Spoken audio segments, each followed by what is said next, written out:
He Who Shrank by Henry Hass. Performed by Paul Lawley-Jones. Chapter 1. Years, centuries, eons have fled past me in endless parade, leaving me unscathed. For I am deathless, and in all the universe, alone of my kind. Universe? Strange how that convenient word leaps instantly to my mind from force of old habit. Universe? The merest expression of a puny idea in the minds of those who cannot possibly conceive whereof they speak. The word is a mockery, yet how glibly men utter it. How little do they realize the artificiality of the word. That night when the professor called me to him, he was standing close to the curved transparent wall of the Astrono laboratory, looking out into the blackness. He heard me enter, but did not look around as he spoke. I do not know whether he was addressing me or not. "They call me the greatest scientist the world has had in all time." I had been his only assistant for years and was accustomed to his moods, so I did not speak. Neither did he for several moments, and then he continued. "Only half a year ago I discovered a principle that will be the means of utterly annihilating every kind of disease germ. And only recently I turned over to others the principles of a new toxin which stimulates the worn-out protoplasmic life cells, causing almost complete rejuvenation. The combined result should nearly double the ordinary lifespan. Yet these two things are only incidental in the long list of discoveries I have made to the great benefit of the race." He turned then and faced me, and I was surprised at a peculiar glow that lurked deep in his eyes. "And for these things they call me great.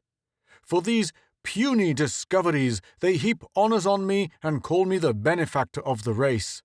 They disgust me, the fools. Do they think I did it for them? Do they think I care about the race, what it does, or what happens to it, or how long it lives? They do not suspect that all the things I have given them were but accidental discoveries on my part, to which I gave hardly a thought. Oh, you seem amazed. Yet not even you, who have assisted me here for 10 years, ever suspected that all my labours and experiments were pointed toward one end, and one end alone."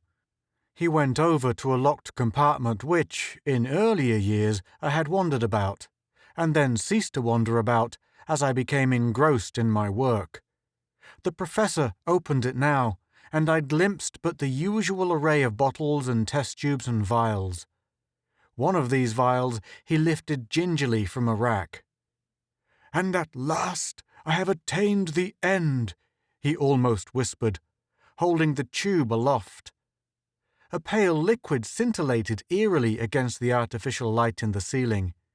30 years, long years of ceaseless experimenting, and now, here in my hand, success." The professor's manner, the glow deep in his dark eyes, the submerged enthusiasm that seemed at every instant about to leap out, all served to impress me deeply. It must indeed be an immense thing he had done, and I ventured to say as much. "Immense?" he exclaimed. "Immense? Why, it's so immense that— But wait, you shall see for yourself." At that time, how little did I suspect the significance of his words. I was indeed to see for myself. Carefully, he replaced the vial, then walked over to the transparent wall again. "Look!" he gestured toward the night sky. "The unknown! Does it not fascinate you? The other fools dream of some day travelling out there among the stars. They think they will go out there and learn the secret of the universe. But as yet they have been baffled by the problem of a sufficiently powerful fuel or force for their ships. And they are blind. Within a month I could solve the puny difficulty that confronts them. Could, but I won't.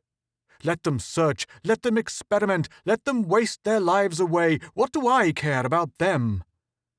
I wondered what he was driving at, but realized that he would come to the point in his own way.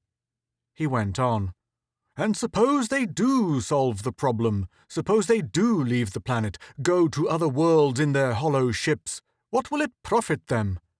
Suppose that they travel with the speed of light for their own lifetime, and then land on a star at that point, the farthest point away from here that is possible for them. They would no doubt say, "We can now realize as never before the truly staggering expanse of the universe. It is indeed a great structure, the universe. We have travelled a far distance. We must be on the fringe of it." Thus they would believe. Only I would know how wrong they were, for I can sit here and look through this telescope and see stars that are 50 and 60 times as distant as that upon which they landed. Comparatively, their star would be infinitely close to us. The poor, deluded fools in their dreams of space travel. "But, Professor," I interposed, "just think. Wait! Now listen. I, too, have long desired to fathom the universe, to determine what it is, the manner and the purpose and the secret of its creation. Have you ever stopped to wonder what the universe is? For 30 years I have worked for the answer to those questions. Unknowing, you helped me with your efficiency on the strange experiments I assigned to you at various times. Now I have the answer in that vial, and you shall be the only one to share the secret with me." Incredulous, I again tried to interrupt. "Wait," he said. "Let me finish. There was a time when I also looked to the stars for the answer. I built my telescope on a new principle of my own. I searched the depths of the void, I made vast calculations, and I proved conclusively to my own mind what had theretofore only been a theory. I know now without a doubt that this, our planet, and other planets revolving around the sun, are but electrons of an atom, of which the sun is the nucleus, and our sun is but one of millions of others, each with its allotted number of planets, each system being an atom just as our own is in reality. And all these millions of solar systems, or atoms, taken together in one group, form a galaxy. As you know, there are countless numbers of these galaxies throughout space, with tremendous stretches of space between them. And what are these galaxies? Molecules! They extend through space even beyond the farthest range of my telescope.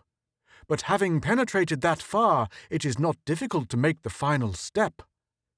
All of these far-flung galaxies, or molecules, taken together as a whole, form what? Some indeterminable element or substance on a great, ultra-macrocosmic world. Perhaps a minute drop of water, or a grain of sand, or wisp of smoke, or, good God, an eyelash of some creature living on that world. I could not speak. I felt myself grow faint at the thought he had propounded. I tried to think it could not be, yet what did I, or anyone, know about the infinite stretches of space that must exist beyond the ranges of our most powerful telescope? "It can't be," I burst out. "It's incredible. It's monstrous." "Monstrous? Carry it a step further. May not that ultra-world also be an electron whirling around the nucleus of an atom? And that atom only one of millions forming a molecule? And that molecule only one of millions forming— For God's sake, stop!" I cried. "I refuse to believe that such a thing can be. Where would it all lead? Where would it end? It might go on forever. And besides," I added lamely, "what has all this to do with your discovery, the fluid you showed me?" "Just this. I soon learned that it was useless to look to the infinitely large, so I turned to the infinitely small.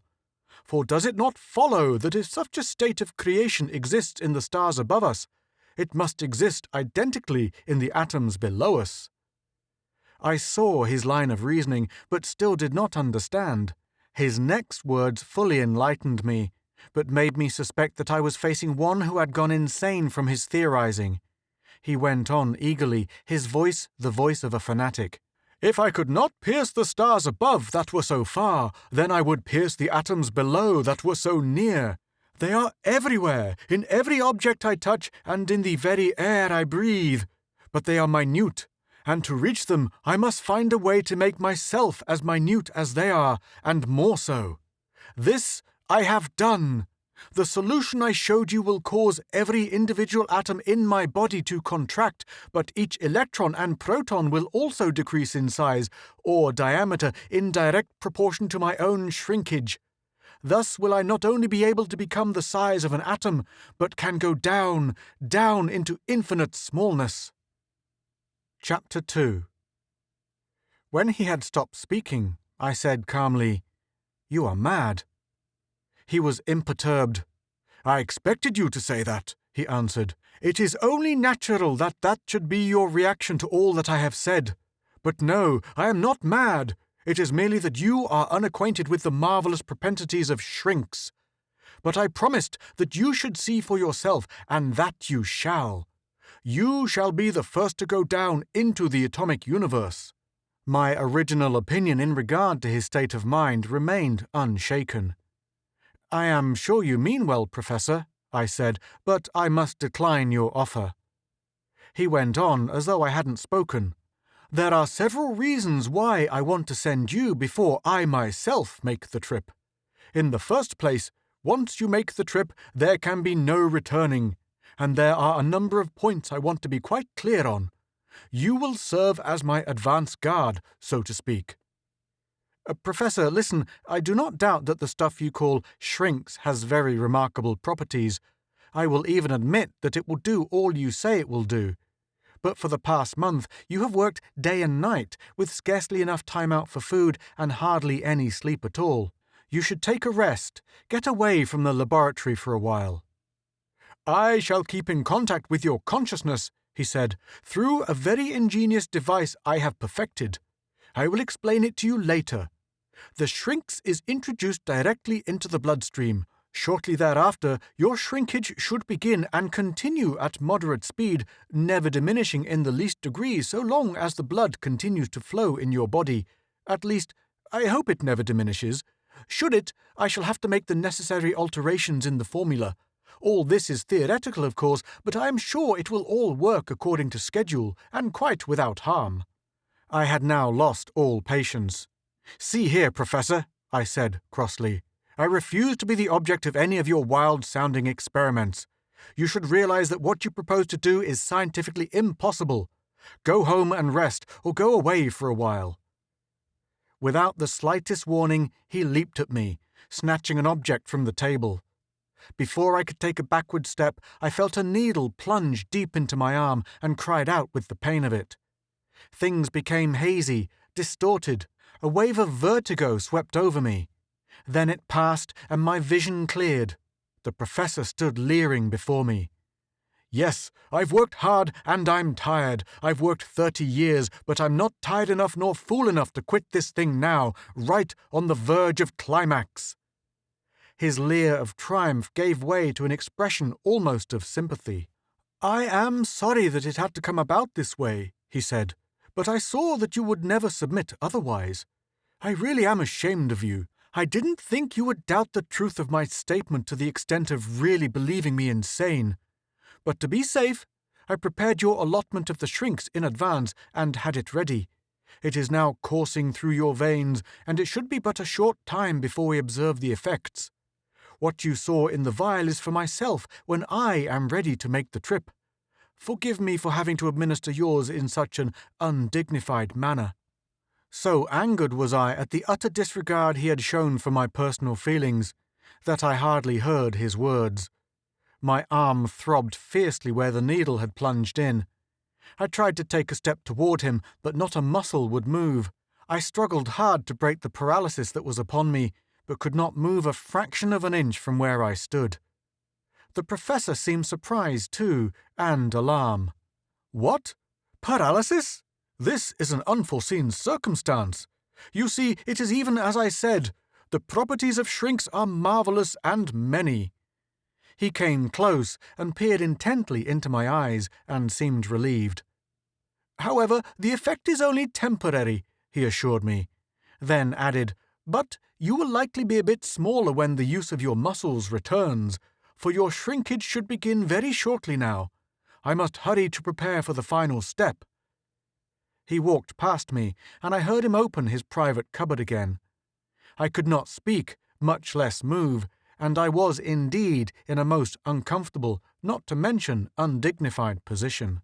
All I could do was to glare at him when he came around in front of me again. He carried a curious kind of helmet with earpieces and goggles attached, and a number of wires running from it. This he placed upon the table and connected the wires to a small flat box there. All the while I watched him closely. I hadn't the least idea what he was going to do with me, but never for a moment did I believe that I would shrink into an atomic universe. That was altogether too fantastic for my conception. As though reading my thought, the professor turned and faced me. He looked me over casually for a moment, and then he said, "I believe it has begun already. Yes, I am sure of it. Tell me, do you not feel it? Do not things appear a trifle larger to you, a trifle taller? Ah, I forgot the paralyzing effect does not permit you to answer. But look at me. Do I not seem taller?" I looked at him.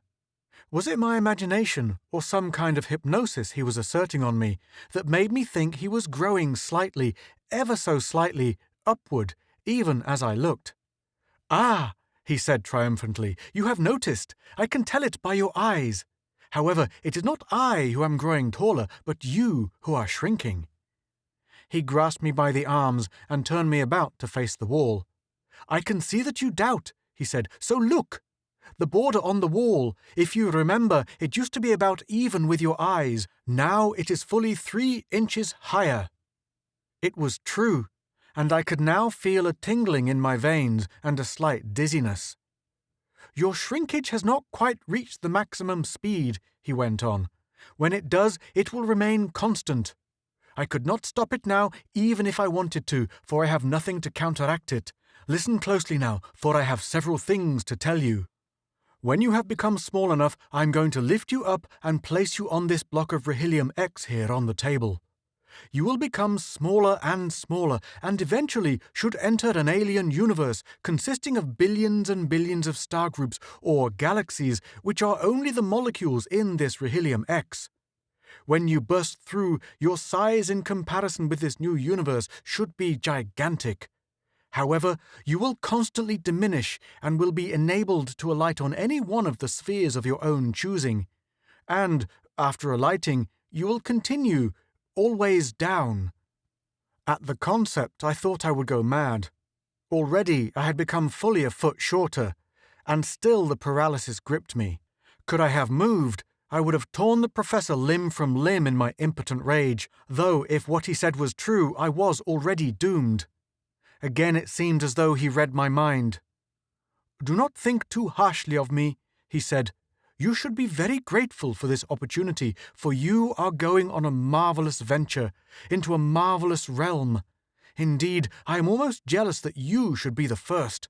But with this," he indicated the helmet and box on the table, "I shall keep in contact with you no matter how far you go.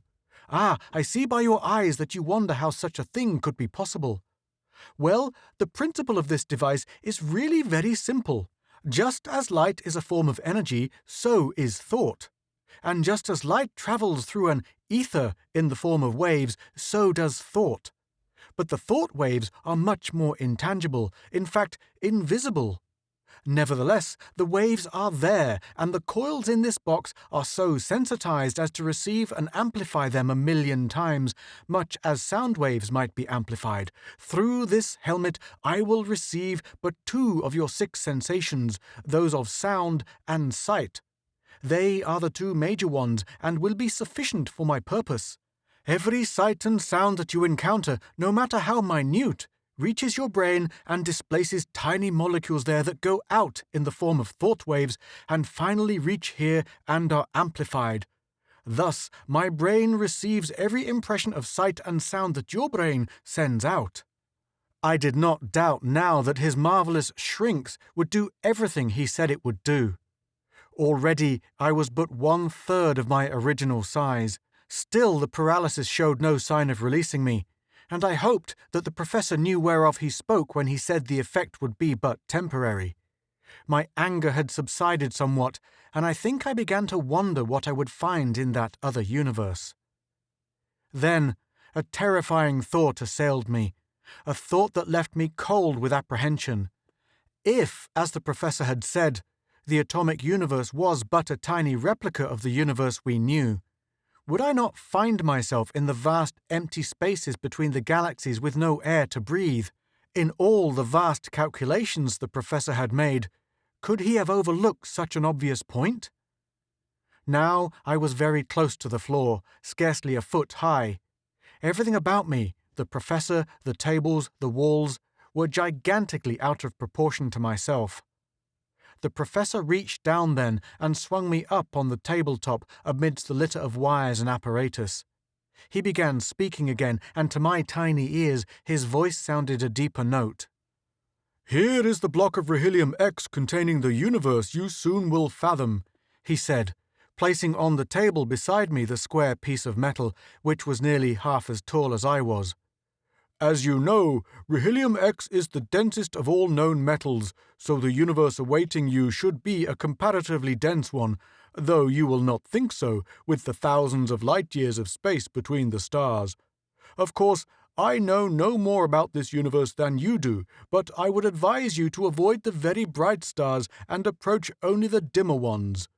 Well, this is goodbye, then. We shall never see each other again. Even should I follow you, as I certainly shall as soon as I have learned through you what alterations I should make in the formula, it is impossible that I could exactly trace your course down through all the spheres that you will have traversed. One thing already I have learned, the rate of shrinkage is too rapid. You will be able to stay on a world for only a few hours, but perhaps that is best after all. This is goodbye for all time." He picked me up and placed me upon the smooth surface of the Rhelium X. I judged that I must be about 4 inches tall then. It was with immeasurable relief that I finally felt the paralysis going away. The power of my voice returned first, and expanding my lungs, I shouted with all my might. "Professor!" I shouted. "Professor!" He bent down over me. To him, my voice must have sounded ridiculously high-pitched. "What about the empty regions of space I will find myself in?" I asked a bit tremulously, my mouth close to his ear. "I would last but a few minutes. My life will surely be snuffed out." "No, that will not happen," he answered. His voice beat upon my eardrums like thunder, and I placed my hands over my ears.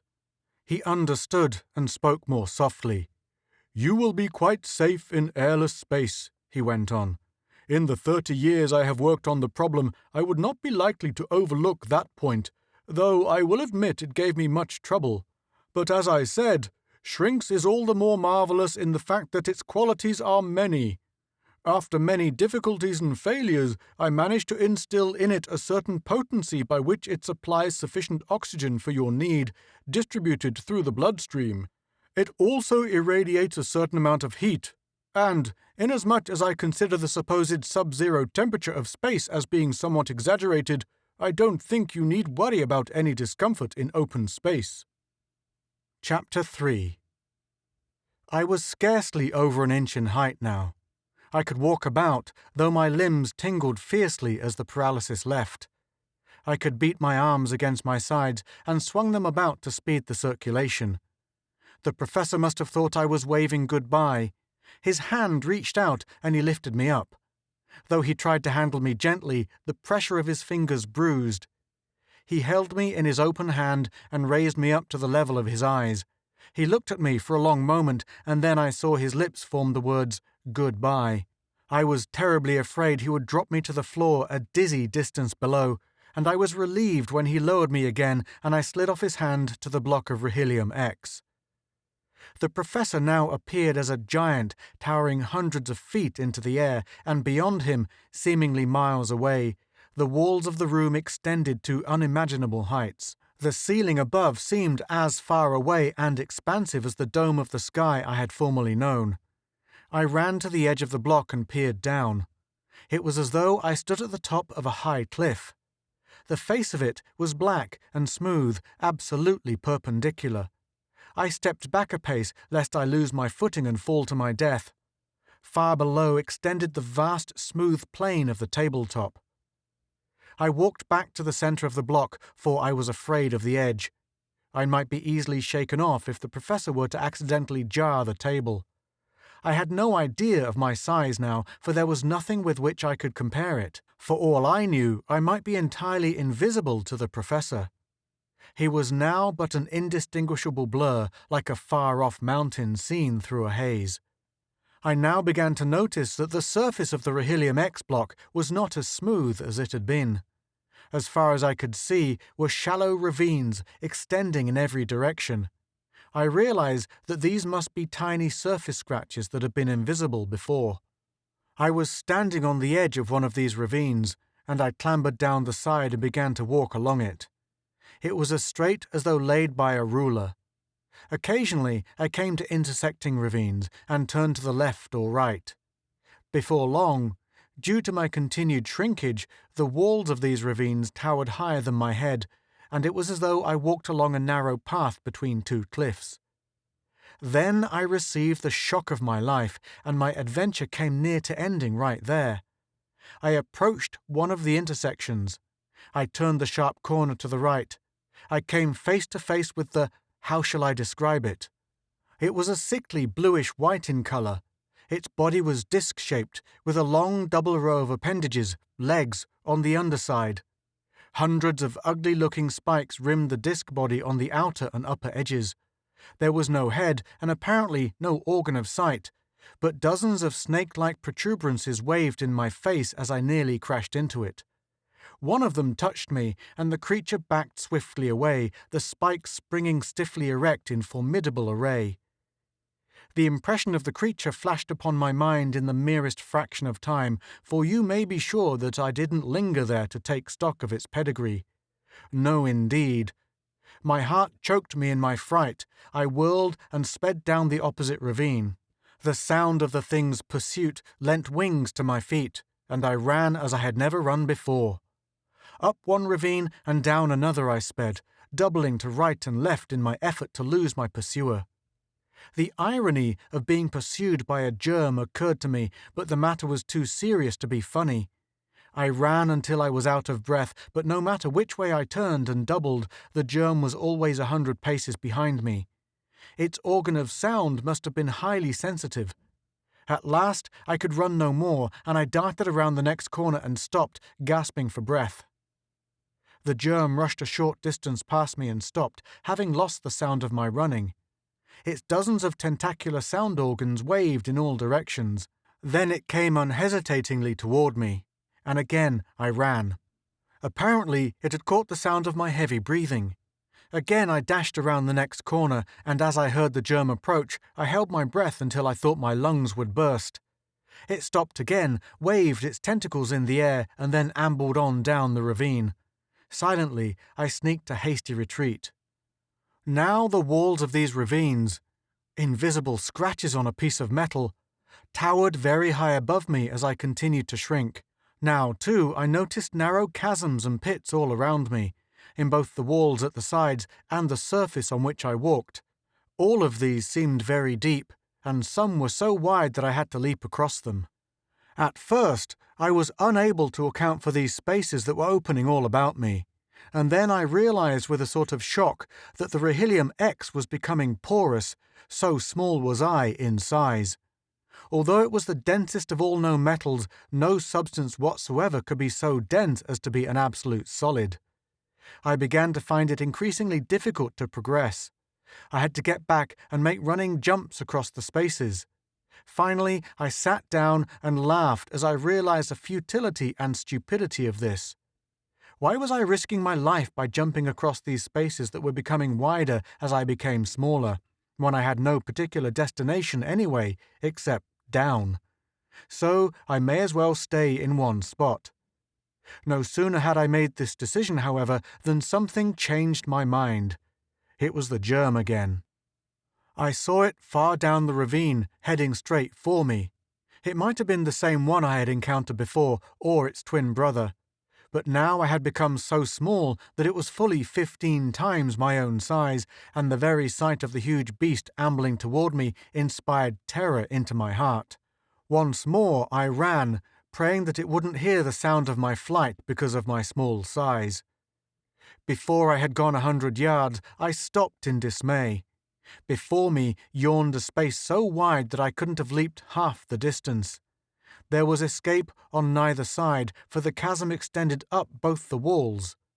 I looked back. The germ had stopped. Its mass of tentacles was waving close to the ground. Then it came on, not at an amble now, but at a much faster rate. Whether it had heard me or had sensed my presence in some other manner, I did not know.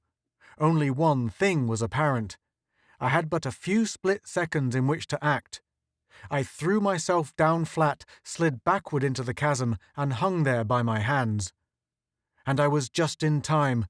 A huge shape rushed overhead as I looked up. So big was the germ that the chasm which had appeared so wide to me was inconsequential to it. It ran over the space as though it weren't there. I saw the double row of the creature's limbs as they flashed overhead. Each one was twice the size of my body. Then happened what I had feared. One of the huge claw-like limbs came down hard on my hand, and a sharp spur raked across it. I could feel the pain all through my arm. The anguish was insufferable. I tried to get a better grip, but couldn't. My hold loosened. I dropped down. Chapter 4. This is the end. Such was my thought in that last awful moment as I slipped away into space. Involuntarily I shut my eyes, and I expected at any moment to crash into oblivion. But nothing happened. There was not even the usual sickening sensation that accompanies acceleration. I opened my eyes to a Stygian darkness, and put out an exploring hand. It encountered a rough wall which was flashing upward past my face. I was falling then, but at no such speed as would have been the case under ordinary circumstances. This was rather as if I were floating downward. Or was it downward? I had lost all sense of up or down or sideways. I drew my limbs under me and kicked out hard against the wall, shoving myself far away from it. How long I remained falling, or drifting, there in that darkness, I have no way of knowing. But it must have been minutes, and every minute I was necessarily growing smaller. For some time I had been aware of immense masses all around me.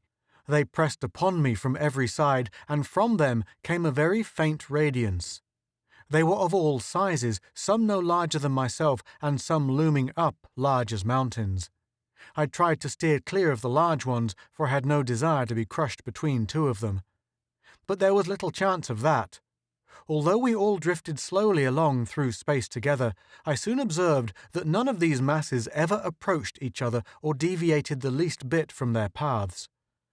As I continued to shrink, these masses seemed to spread out, away from me, and as they spread, the light which they exuded became brighter.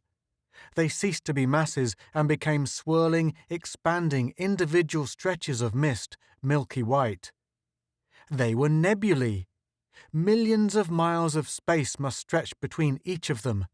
The gigantic mass I had clung to, drawn there by its gravity, also underwent this nebulosity, and now I was floating in the midst of an individual nebula. It spread out as I became smaller, and as it thinned and expanded, what had seemed mist now appeared as trillions and trillions of tiny spheres in intricate patterns. I was in the very midst of these spheres. They were all around my feet, my arms, my head. They extended farther than I could reach, farther than I could see. I could have reached out and gathered thousands of them in my hand. I could have stirred and kicked my feet and scattered them in chaotic confusion about me, but I did not indulge in such reckless and unnecessary destruction of worlds. Doubtless my presence here had already done damage enough, displacing millions of them. I scarcely dared to move a muscle for fear of disrupting the orbits of some of the spheres or wreaking havoc among some solar systems or star groups. I seemed to be hanging motionless among them, or, if I were moving in any direction, the motion was too slight to be noticeable. I didn't even know if I were horizontal or vertical, as those two terms had lost all meaning. As I became smaller, of course, the spheres became larger and the space between them expanded, so that the bewildering maze thinned somewhat and gave me more freedom of movement. I took more cognizance now of the beauty around me. I remembered what the professor had said about receiving my thought waves, and I hoped he was tuned in now, for I wouldn't have had him miss it for anything. Every hue I had ever known was represented there among the suns and encircling planets. Dazzling whites, reds, yellows, blues, greens, violets, and every intermediate shade.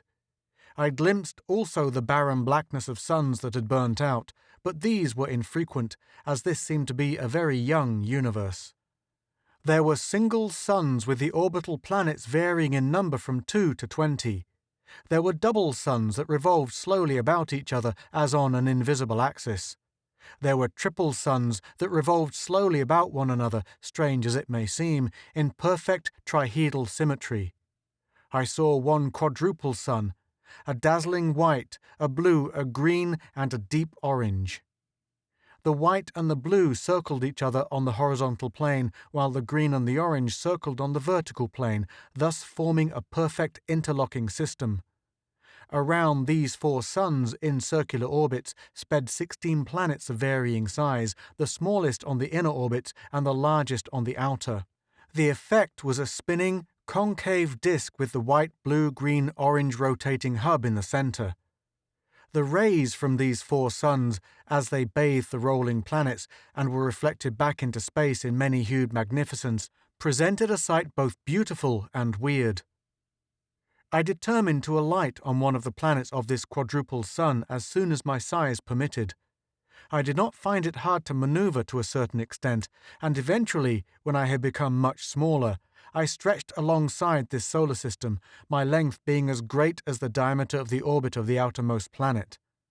Still, I dared not come too close, for fear the gravity of my bulk would cause some tension in the orbital field. I caught glimpses of the surface of the outer, or 16th planet, as it swung past me. Through rifts in the great billowing clouds, I saw vast expanses of water, but no land. And then the planet was moving away from me on its long journey around to the other side of the suns. I did not doubt that by the time it returned to my side, I would be very much smaller, so I decided to move in a little closer and try to get a look at the 15th planet, which was then on the opposite side but swinging around in my direction. I had discovered that if I doubled up my limbs and thrust out violently in a direction opposite that in which I wished to move, I could make fairly good progress, though the effort was somewhat strenuous. In this manner, I moved inward toward the sun cluster, and by the time I had reached the approximate orbit of the 15th planet, I had become much smaller, was scarcely 1/3 as long as the diameter of its orbit. The distance between the orbits of the 16th and 15th planets must have been about 2,500 million miles, according to the old standards I had known, but to me the distance had seemed but a few hundred yards. I waited there, and finally the planet hove into view from out of the glorious aurora of the suns. Nearer and nearer it swung in its circle, and, as it approached, I saw that its atmosphere was very clear, a deep saffron colour. It passed me a scant few yards away, turning lazily on its axis opposite the direction of flight. Here, too, as on Planet 16, I saw a vast world of water. There was only one fairly large island and many scattered small ones, but I judged that fully 9/10 of the surface area was ocean. I moved on in to Planet 14, which I had noticed was a beautiful golden-green colour. By the time I had manoeuvred to the approximate 14th orbit, I had become so small that the light of the central suns pained my eyes. When the planet came in sight, I could easily see several large continents on the lighted side, and as the dark side turned toward the suns, several more continents became visible. As it swung past me, I made comparisons and observed that I was now about 5 times as large as the planet. When it came around again, I would try to effect a landing. To attempt a contact with it now would likely prove disastrous to both it and myself. As I waited there and became smaller, My thoughts turned to the Professor. If his amazing theory of an infinite number of sub-universes was true, then my adventure had hardly begun. Wouldn't begin until I alighted on the planet. What would I find there? I did not doubt that the Professor, receiving my thought waves, was just as curious as I. Suppose there was life on this world, hostile life. I would face the dangers while the Professor sat in his laboratory far away. This was the first time that aspect of it occurred to me. It had probably never occurred to the Professor. Strange, too, how I thought of him as far away. Why, he could merely have reached out his hand and moved me, universe and all, on his laboratory table. Another curious thought struck me. Here I was waiting for a planet to complete its circle around the suns. To any beings who might exist on it, the elapsed time would represent a year, but to me it would only be a matter of minutes. At that, it returned sooner than I expected it, curving around to meet me. Its orbit, of course, was much smaller than those of the two outer planets. More minutes passed as it came closer and larger. As nearly as I could judge, I was about 1/5 its size now. It skimmed past me so closely that I could have reached out and brushed its atmosphere. And as it moved away, I could feel its steady tugging, much as if I were a piece of metal being attracted to a magnet. Its speed did not decelerate in the least, but now I was moving along close behind it. It had captured me, just as I hoped it would. I shoved in closer, and the gravity became a steady and stronger pull. I was falling toward it. I swung around so that my feet were closest to it, and they entered the atmosphere, where the golden green touched the blackness of space. They swung down in a long arc and touched something solid. My fall toward the planet ceased. I was standing on one of the continents of this world. Chapter 5. So tall was I that the greatest part of my body still extended out into the blackness of space. In spite of the fact that the 4 suns were the distance of 13 orbits away, they were of such intense brilliance now that to look directly at them would surely have blinded me. I looked far down my tapering length at the continent on which I stood. Even the multicolored light reflected from the surface was dazzling to the eye. Too late I remembered the Professor's warnings to avoid the brighter suns. Close to the surface, a few fleeting wisps of cloud drifted about my limbs.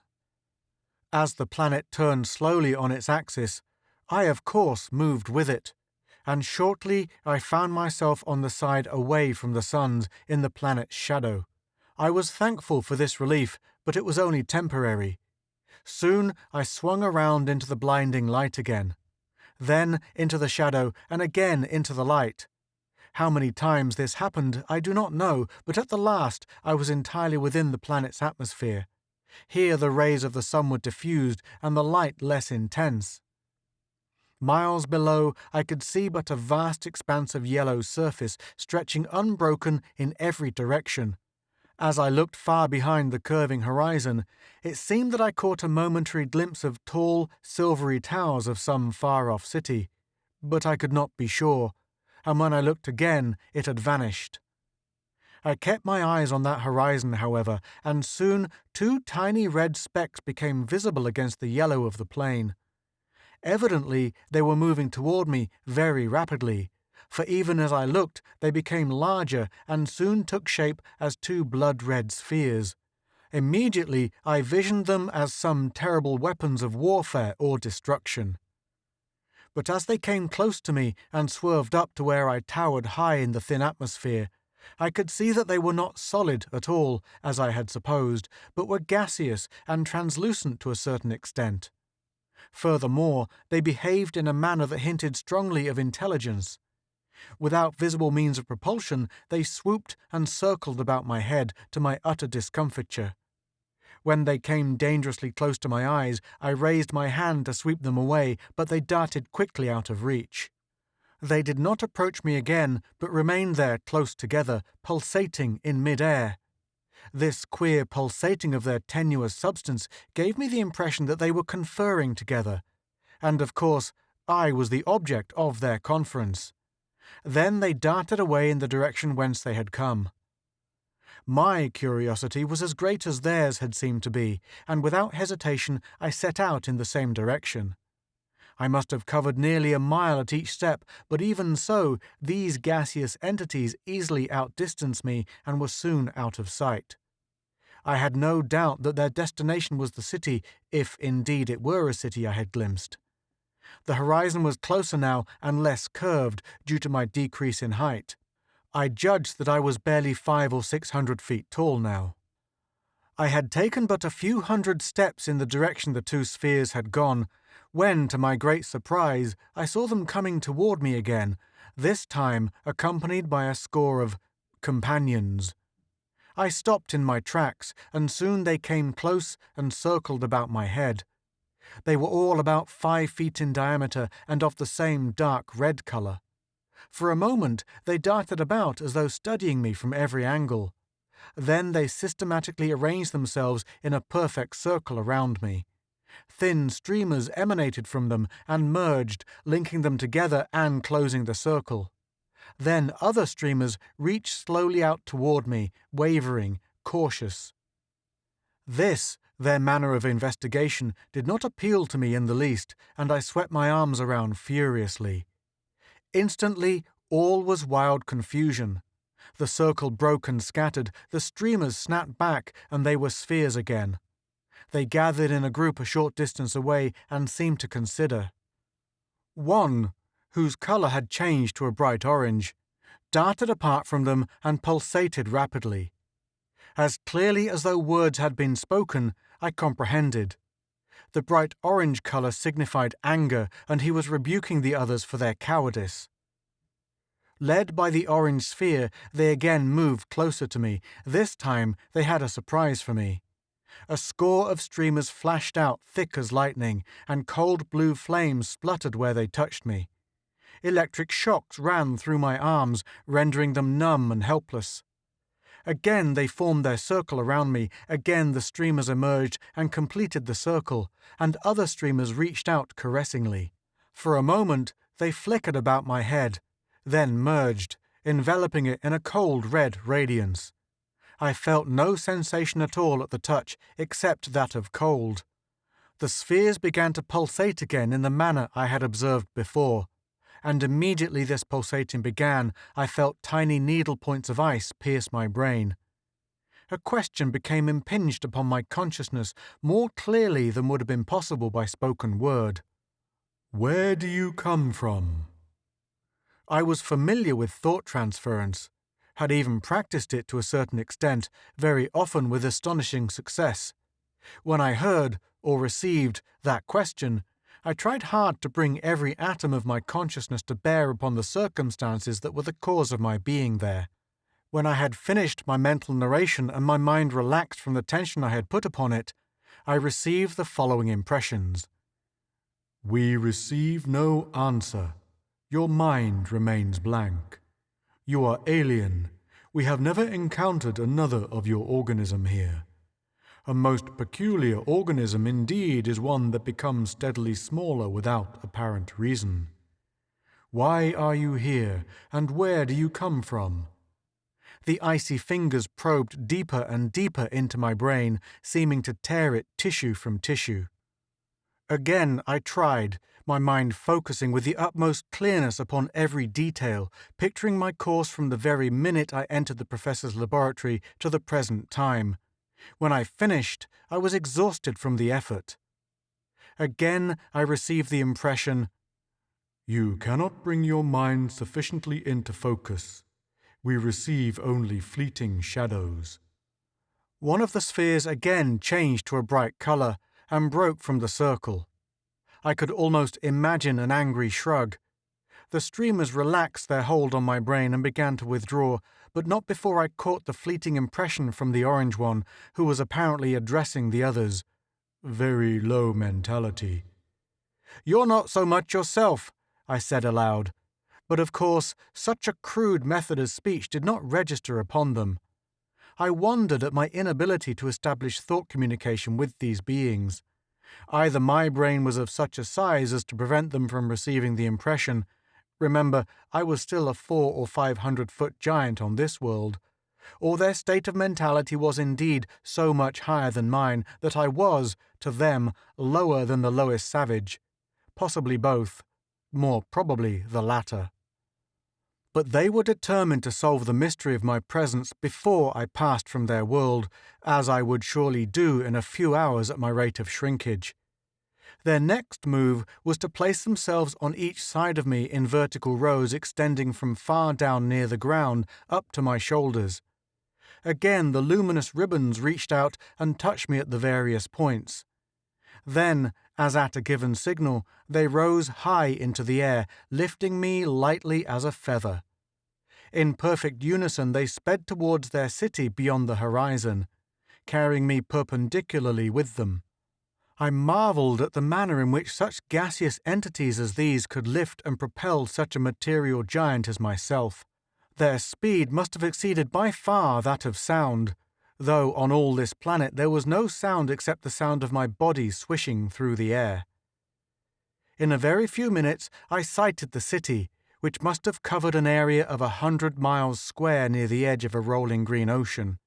I was placed lightly on my feet at the very edge of the city, and once more the circle of spheres formed around my head, and once more the cold tendrils of light probed my brain. "You may walk at will about the city," came the thought, "accompanied by a few of us. You are to touch nothing whatever, or the penalty will be extreme. Your tremendous size makes your presence here among us somewhat hazardous. When you have become much smaller, we shall again explore your mind with somewhat different method, and learn your origin and purpose. We realize that the great size of your brain was somewhat of a handicap to us in our first attempt. We go now to prepare. We have awaited your coming for years." Leaving only a few there as my escort, or guard, the rest of the spheres sped toward a great domed building that rose from a vast plaza in the center of the city. I was very much puzzled as to their last statement. For a moment I stood there wondering what they could have meant. "We have awaited your coming for years." Then, trusting that this and other things would be answered in the due course of their investigation, I entered the city. It was not a strange city insofar as architecture was concerned, but it was a beautiful one. I marvelled that it could have been conceived and constructed by these confluent globules of gas who, at first glance, seemed anything but intelligent, reasoning beings. Tall as I was, the buildings towered up to 4 and 5 times my height, invariably ending in domed roofs. There was no sign of a spire or angle as far as my eye could see. Apparently they grated harshly on the senses of these beings.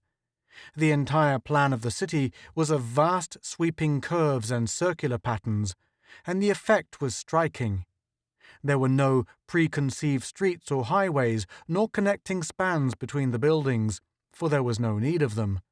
The air was the natural, habitable element of this race, and I did not see a one of them ever touch the ground or any surface. They even came to rest in mid-air with a slow spinning motion. Everywhere I passed among them, they paused, spinning, to observe me in apparent curiosity, then went on about their business, whatever it was. No one ever approached me except my guards. For several hours I wandered about in this manner, and finally, when I was much smaller, I was bade to walk towards the central plaza.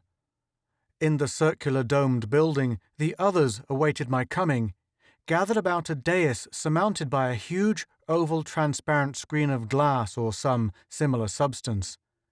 This time only one of the spheres made contact with my brain, and I received the following thought: "Watch." The screen became opaque, and a vast field of white came into view. "The great nebula, in which this planet is but an infinitesimal speck," came the thought. The mass drifted almost imperceptibly across the screen, and the thought continued. "As you see it now, so it appeared to us through our telescopes centuries ago. Of course, the drifting motion of the nebula as a whole was not perceptible, and what you see is a chemically recorded reproduction of the view, which has been speeded up to make the motion visible on the screen. Watch closely now. The great mass of the nebula had been quiescent, but as I watched, it began to stir and swirl in a huge spiral motion, and a vast, dark shadow was thrown across the whole scene. The shadow seemed to recede, grew smaller, and I could see that it was not a shadow, but a huge bulk. This bulk was entering the nebula, causing it to swirl and expand as millions of stars were displaced and shoved outward. The thought came again. The scene has been speeded up 1,000,000-fold. The things you see taking place actually transpired over a great number of years. Our scientists watched the phenomenon in great wonder, and many were the stories as to the cause of it. You are viewing yourself as you entered our nebula. I watched in a few minutes the scene before me, as these sphere creatures had watched it over a period of years, saw myself grow smaller, gradually approach the system of the 4 suns, and finally the gold-green planet itself. Abruptly the screen cleared. So we watched and waited your coming for years, not knowing what you were or whence you came. We are still very much puzzled. You become steadily smaller, and that we cannot understand. We must hurry. Relax. Do not interfere with our process by trying to think back to the beginning as you did before. It is all laid bare to us in the recesses of your brain. Simply relax. Think of nothing at all. Watch the screen. I tried to do as he said. Again I felt the cold, probing tendrils in my brain, and a lethargy came over my mind. Shadows flashed across the screen, then suddenly a familiar scene leaped into view. The professor's laboratory as I had last seen it on the night of my departure. No sooner had this scene cleared than I entered the room exactly as I had on that night. I saw myself approach the table close behind the professor, saw him standing as he had stood, staring out at the night sky, saw his lips move. The spheres about me crowded close to the screen, seemed to hang intent on every motion that passed upon it, and I sensed great excitement among them. I judged that the one who was exploring my mind, if not all of them, was somehow cognizant not only of the words the professor and I spoke in those scenes, but of their meaning as well. I could almost read the professor's lips as he spoke. I saw the utter amazement, then incredulity, then disbelief on my features as he propounded his theory of macrocosmic worlds and still greater macrocosmic worlds. I saw our parley of words, and finally his lunge toward me, and felt again the plunge of the needle into my arm. As this happened, the spheres around me stirred excitedly. I saw myself become smaller, to be finally lifted onto the block of Rahelium X, where I became still smaller and disappeared.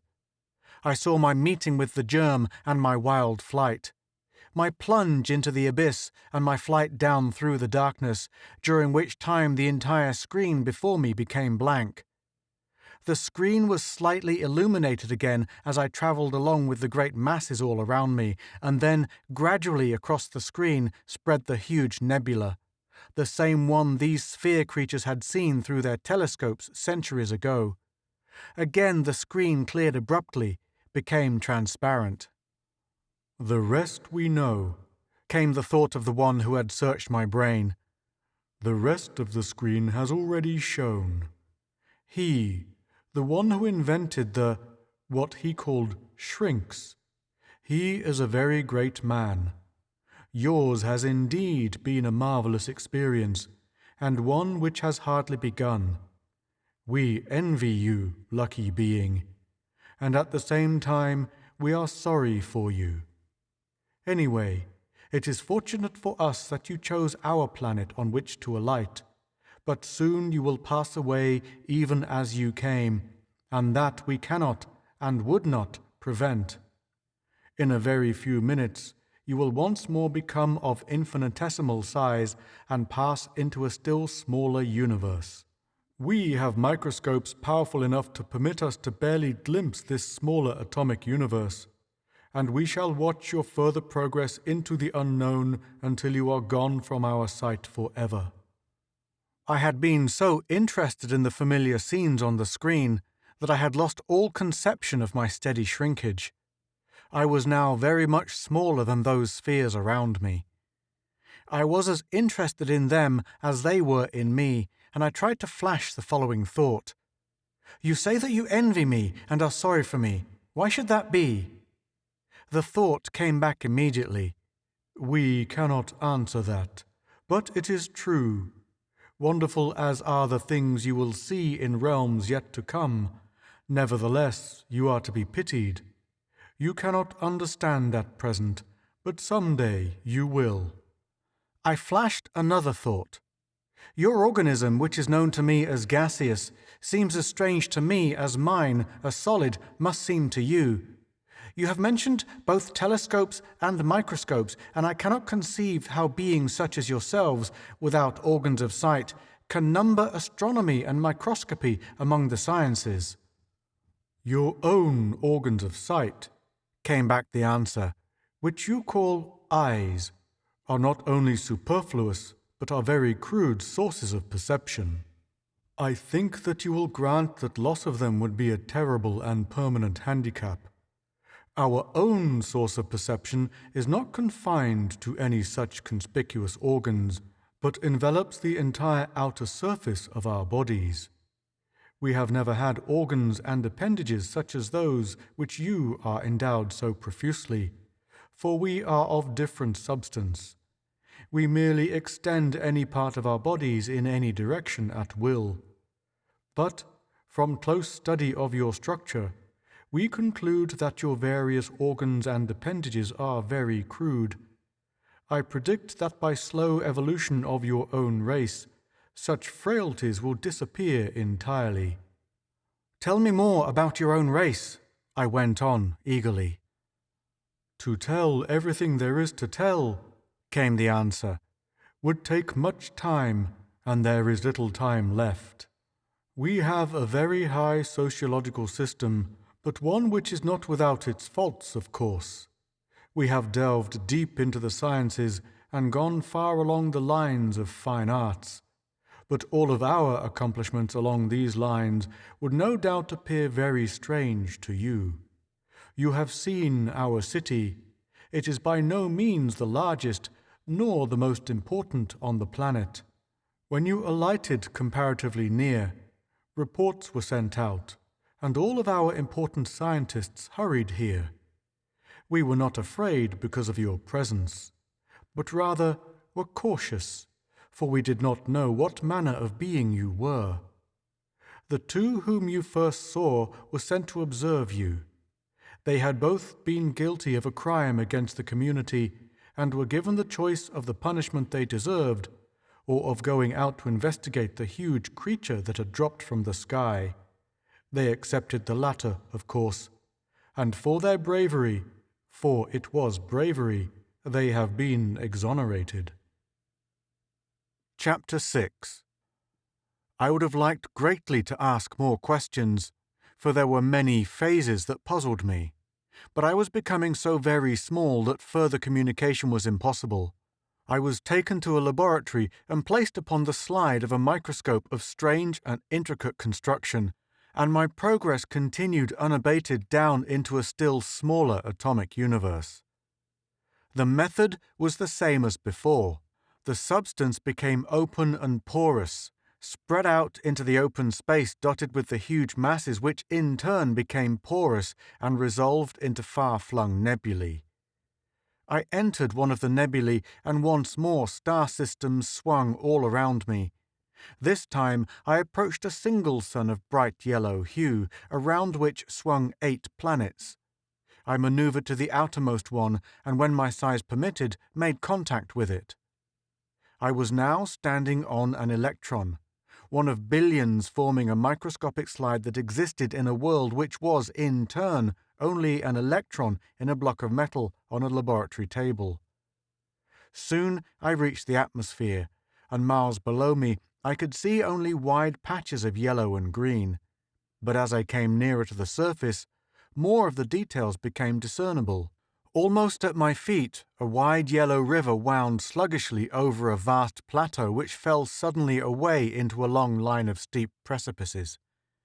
At the foot of these precipices stretched a great green expanse of steaming jungle, and farther beyond a great ocean, smooth as green glass, curved to the horizon.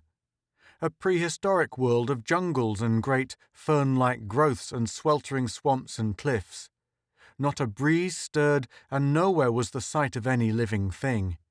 I was standing in the jungle close to the towering cliffs, and for a half-mile in every direction, the trees and vegetation were trampled into the soil where my feet had swung down and contacted. Now I could see a long row of caves just above a ledge halfway up the side of the cliff, and I did not doubt that in each cave some being was peering furtively out at me. Even as I watched, I saw a tiny figure emerge and walk out on the ledge. He was very cautious, ready to dash back into the cave at any sign of hostility on my part, and his eyes never left me.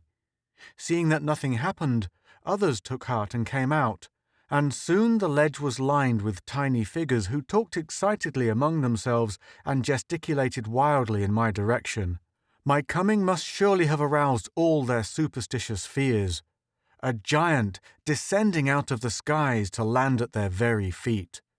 I must have been nearly a mile from the cliff, but even at that distance I could see that the figures were barbarians, squat and thick-muscled and covered with hair. They were four-limbed and stood erect, and all carried crude weapons. One of them raised a bow as tall as himself and let fly a shaft at me, evidently as an expression of contempt or bravado, for he must have known that the shaft couldn't reach half the distance. Immediately, one who seemed a leader among them felled the miscreant with a single blow. This amused me. Evidently their creed was to leave well enough alone. Experimentally, I took a step toward them, and immediately a long line of bows sprang erect, and scores of tiny shafts arched high in my direction to fall into the jungle far in front of me. A warning to keep my distance. I could have strode forward and swept the lot of them from the ledge, but wishing to show them that my intentions were quite peaceful, I raised my hands and took several backward steps. Another futile volley of arrows. I was puzzled and stood still, and as long as I did not move, neither did they. The one who had seen the leader threw himself down flat and, shielding his eyes from the sun, scanned the expanse of jungle below. Then they seemed to talk among themselves again, and gestured not at me, but at the jungle. Then I comprehended.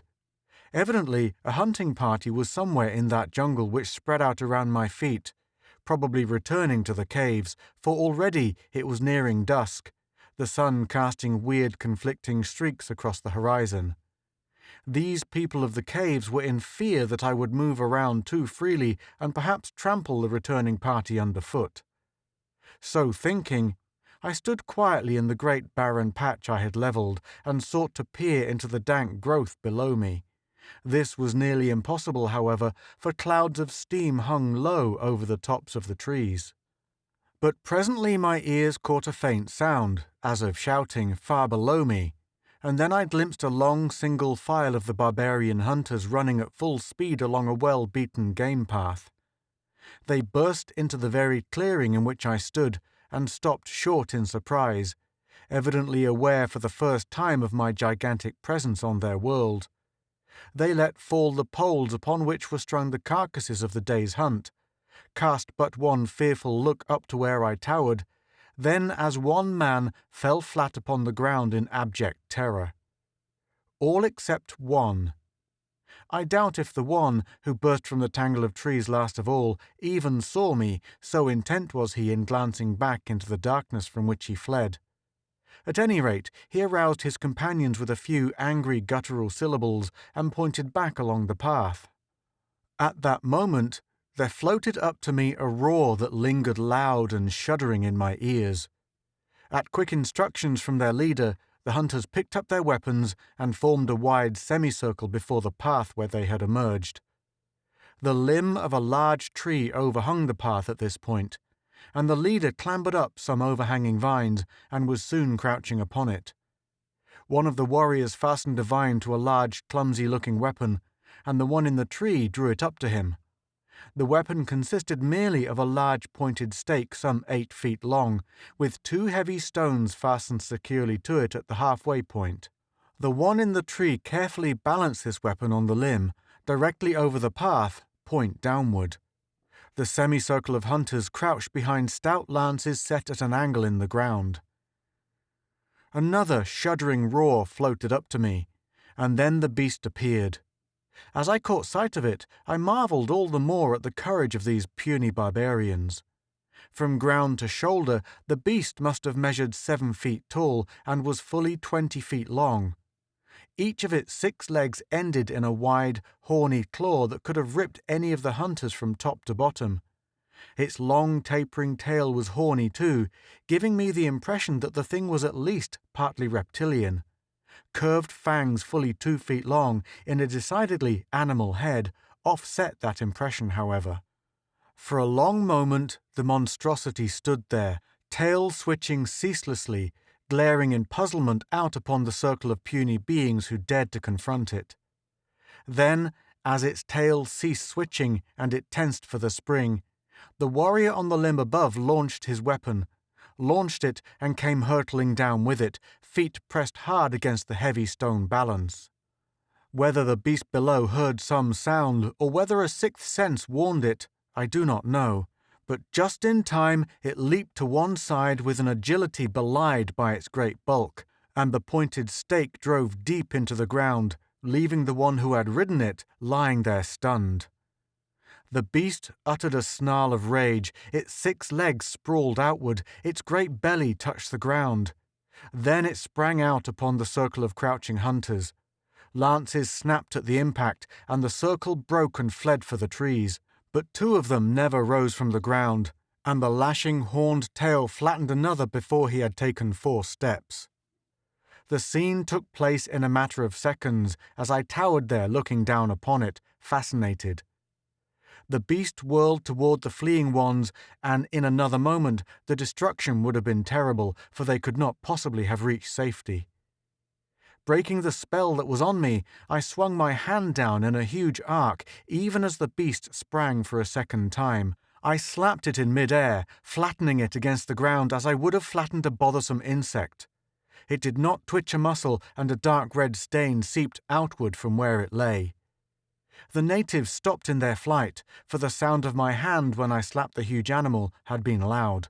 They jabbered noisily amongst themselves, but fearfully kept their distance when they saw me crouched there over the flattened enemy who had been about to wreak destruction among them. Only one had seen the entire happening. He who had plunged downward from the tree was only momentarily stunned. He had risen dizzily to his feet as the animal charged out among his companions, and had been witness to the whole thing. Glancing half contemptuously at the others, he now approached me. It must have taken a great deal of courage on his part, for, crouched down as I was, I still towered above the tallest trees. He looked for a moment at the dead beast, then gazed up at me in reverent awe. Falling prone, he beat his head upon the ground several times, and the others followed his example. Then they all came forward to look at the huge animal.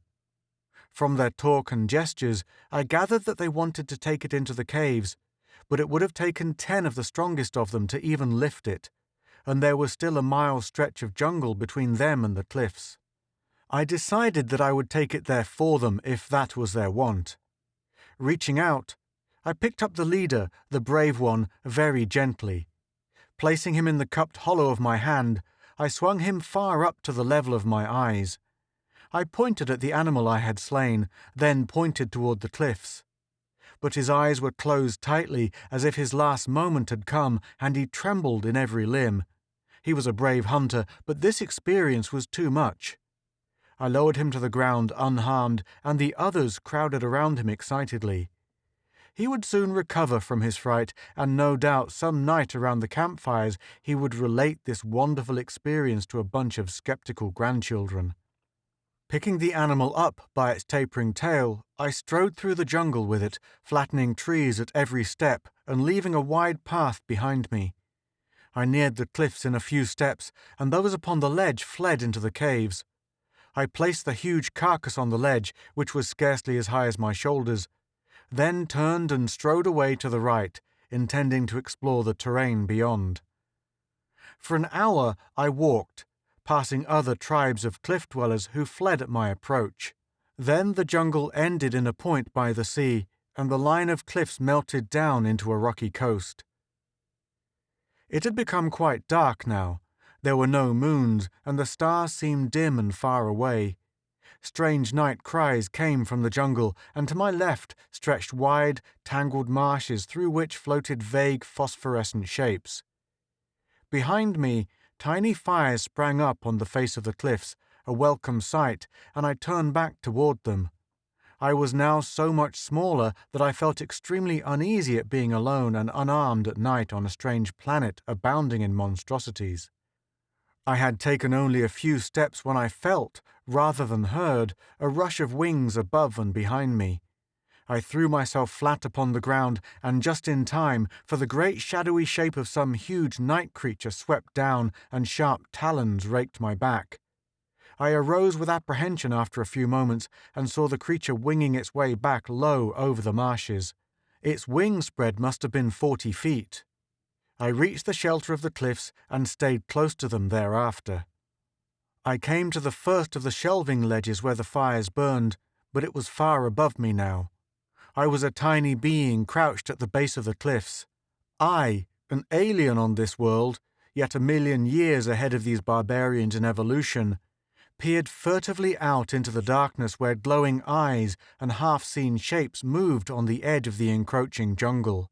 And safe in their caves high above me were those so low in the state of evolution that had only the rudiments of a spoken language and were only beginning to learn the value of fire.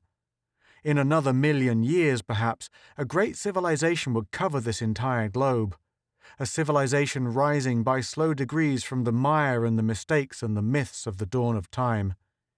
And doubtlessly, one of the myths would concern a great godlike figure that descended from the skies, levelled great trees in its stride, saved a famous tribe from destruction by slaying huge enemy beasts, and then disappeared forever during the night.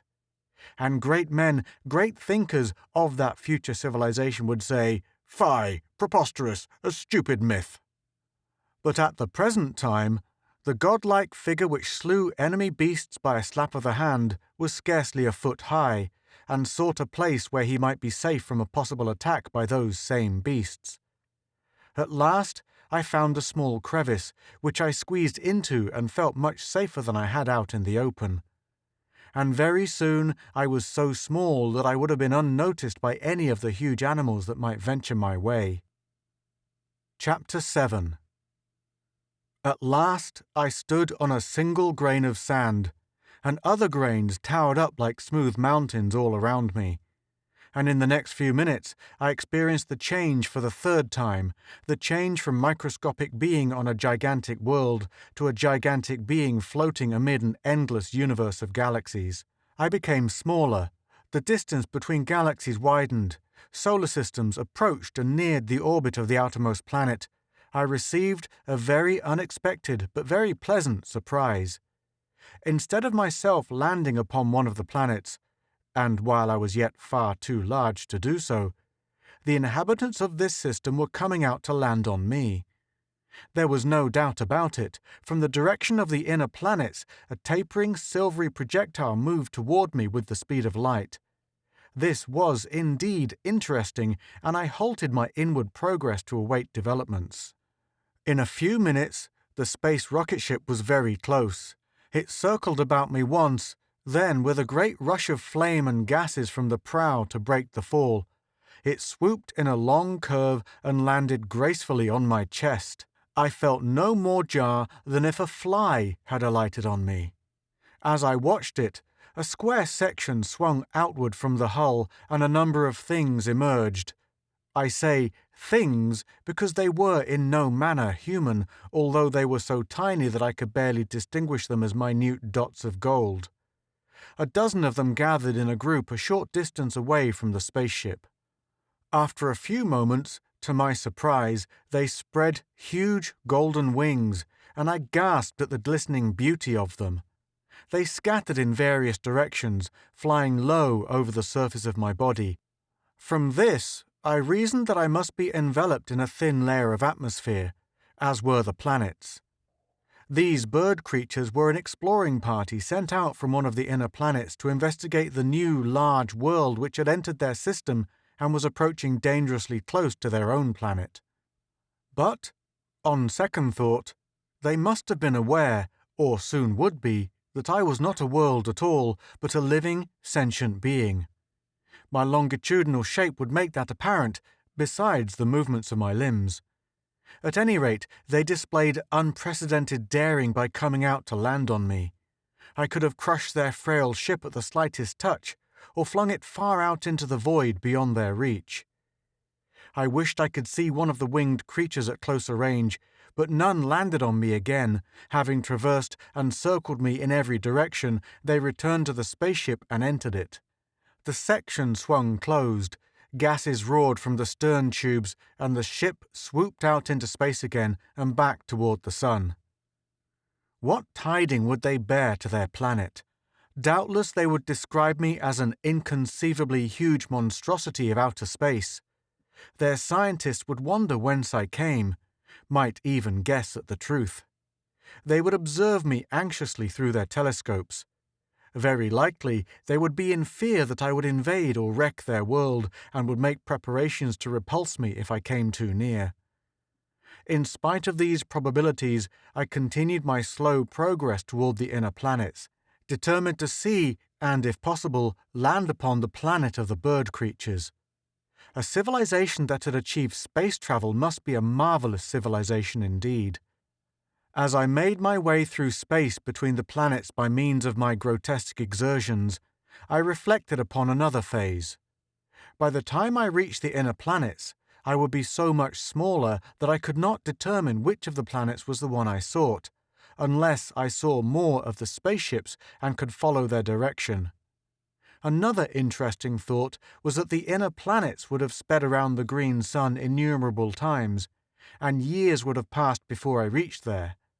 They would have ample time to prepare for my coming and might give me a fierce reception if they had many more of the spaceships such as the one I had seen. And they did indeed have many more of them, as I discovered after an interminable length of time during which I had moved ever closer to the sun. A red-tinged planet swung in a wide curve from behind the blazing green of the sun, and I awaited its approach. After a few minutes, it was so close that I could see a moon encircling the planet, and as it came still nearer, I saw the rocket ships. This, then, was the planet I sought. But I was puzzled. They surely could not have failed to notice my approach, and I had expected to see a host of ships lined up in formidable array. I saw a host of them all right, hundreds of them, but they were not pointed in my direction at all. Indeed, they seemed not to heed me in the least, although I must have loomed large as their planet came nearer. Perhaps they had decided, after all, that I was harmless. But what seemed more likely to me was that they were confronted with an issue of vastly more importance than my close proximity.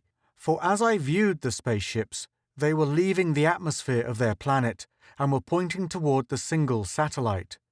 Row upon row, mass upon endless mass, they moved outward. Hundreds, thousands of them. It seemed as though the entire population was moving en masse to the satellite. My curiosity was immediately aroused.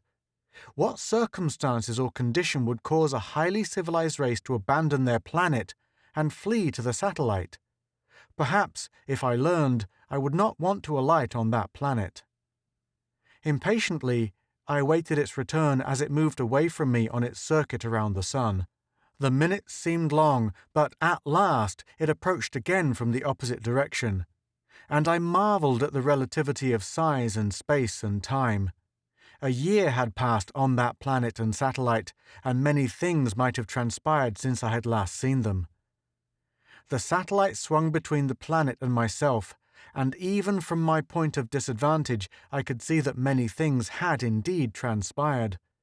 The bird people were building a protective shell around the satellite.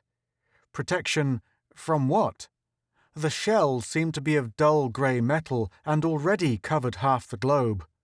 On the uncovered side I saw land and rolling oceans. Surely, I thought, they must have the means of producing artificial light, but somehow it seemed blasphemous to forever bar the surface from the fresh, pure light of the green sun. In a manner, I felt sorry for them in their circumstances. But they had their spaceships, and in time could move to the vast unexplored fields that the heavens offered. More than ever I was consumed with curiosity, but was still too large to attempt a contact with the planet, and I let it pass me for a second time. I judged that when it came round again I would be sufficiently small for its gravity to capture me, and sufficiently large that the fall to the surface would in no means be dangerous, and I was determined to alight. Another wait of minutes, more minutes this time because I was smaller and time for me was correspondingly longer. When the two spheres hove into view again, I saw that the smaller one was now entirely clad in its metal jacket, and the smooth, unbroken surface shimmered boldly in the green glare of the sun. Beneath that barren metal shell were the bird people with their glorious golden wings, their spaceships, their artificial light and atmosphere and civilization. I had but a glance for the satellite, however. My attention was for the planet rushing ever closer to me. Everything passed smoothly and without mishap. I was becoming an experienced planet hopper.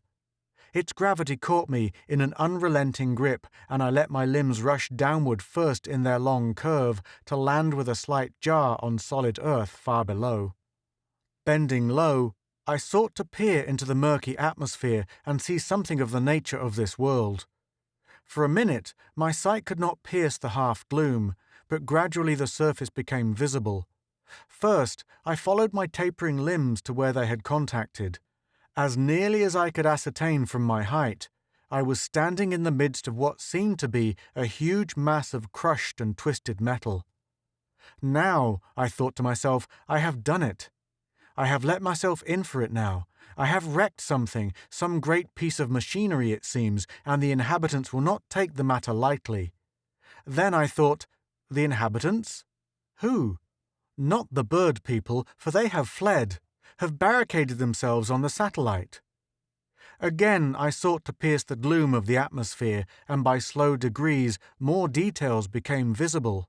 At first my gaze only encompassed a few miles, then more, and more, until at last the view extended from horizon to horizon and included nearly an entire hemisphere. Slowly the view cleared, and slowly comprehension came, and as full realization dawned upon me, I became momentarily panic-stricken. I thought insanely of leaping outward into space again, away from the planet, breaking the gravity that held me, but the opposite force of my spring could likely send the planet careening out of its orbit, and it and all the other planets and myself might go plunging toward the sun. No, I had put my feet on this planet, and I was here to stay. But I did not feel like staying, for what a sight I had glimpsed. As far as I could see in every direction were huge, grotesque metal structures and strange mechanical contrivances.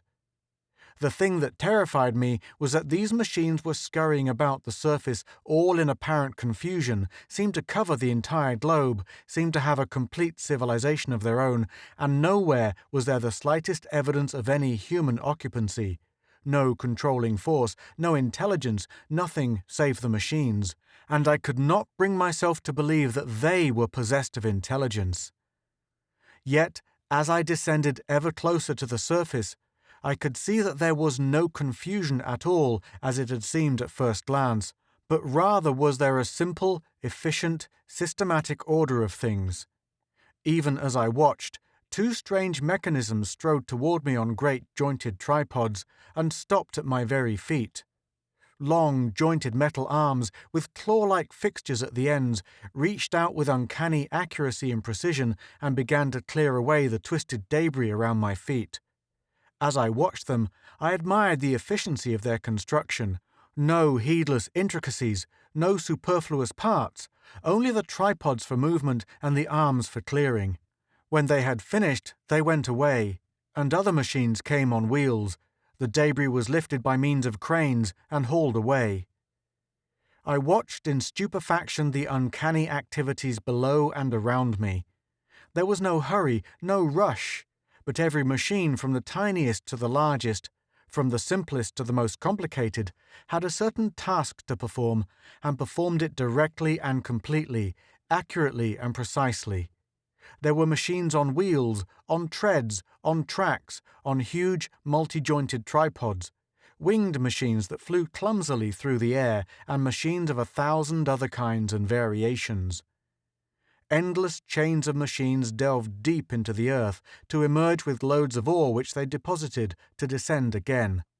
Huge hauling machines came and transported the ore to roaring mills. Inside the mills, machines melted the ore, rolled and cut and fashioned the steel. Other machines builded and assembled and adjusted intricate parts, and when the long process was completed, the result was more machines. They rolled or ambled or flew or walked or rattled away under their own power, as the case might be.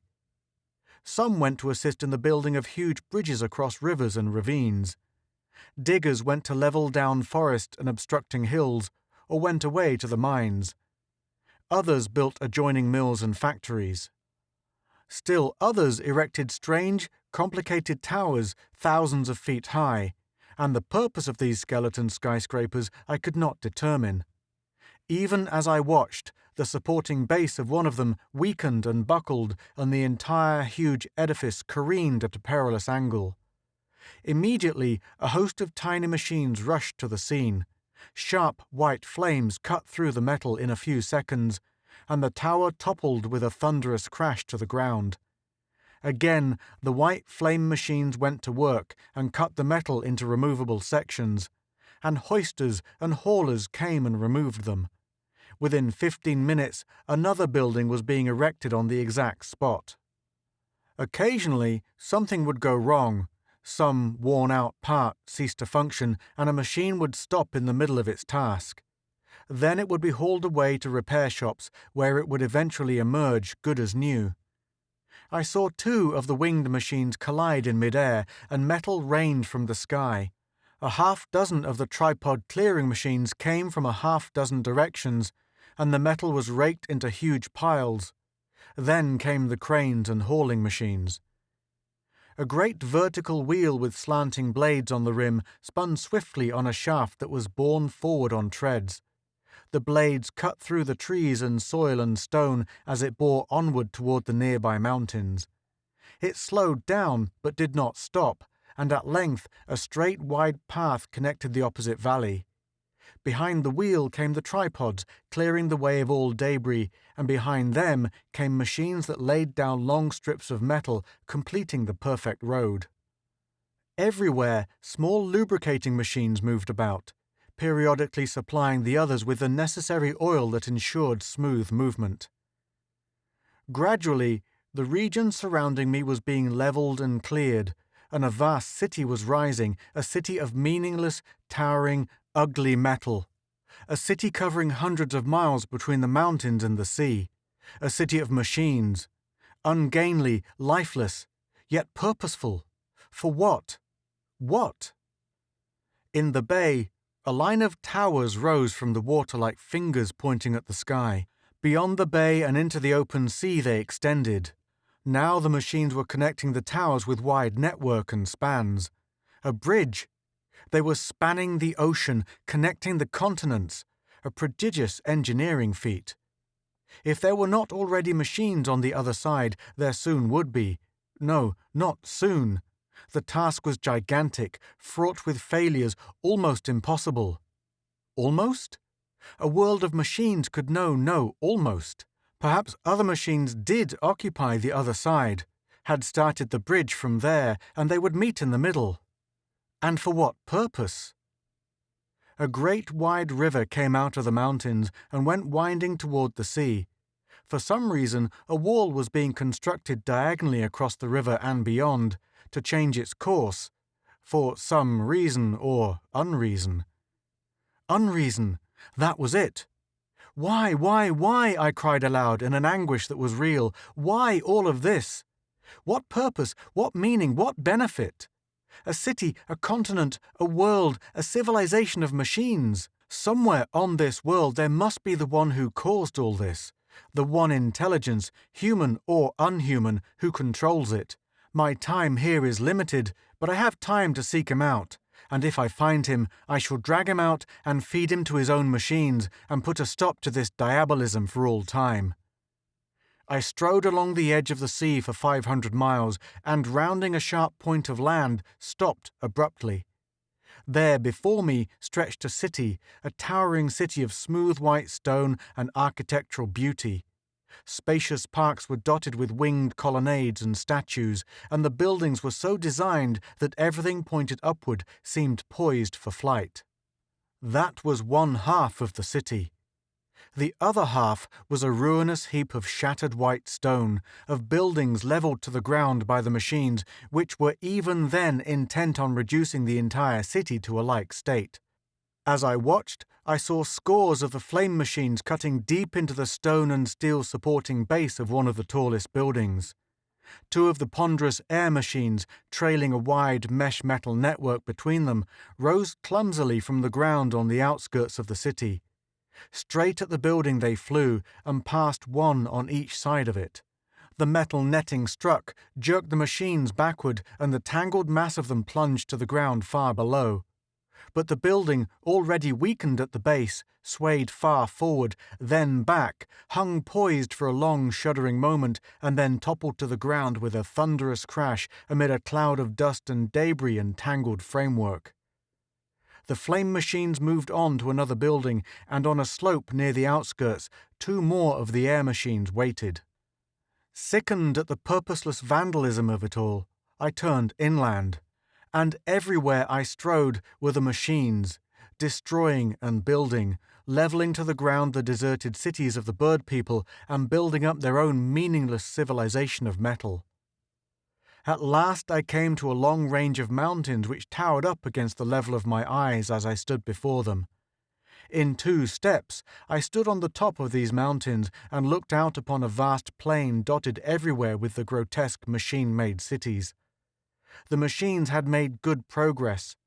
About 200 miles to the left, a great metal dome rose from the level of the plain, and I made my way toward it, striding unconcerned and recklessly amid the machines that moved everywhere around my feet. As I neared the domed structure, a row of formidable-looking mechanisms, armed with long spikes, rose up to bar my path. I kicked out viciously at them, and in a few minutes they were reduced to tangled scrap, though I received a number of minor scratches in the skirmish. Others of the spiked machines rose up to confront me with each step I took, but I strode through them, kicking them to one side, and at last I stood before an entranceway in the side of the huge dome. Stooping, I entered, and once inside, my head almost touched the roof. I had hoped to find here what I sought, and I was not disappointed.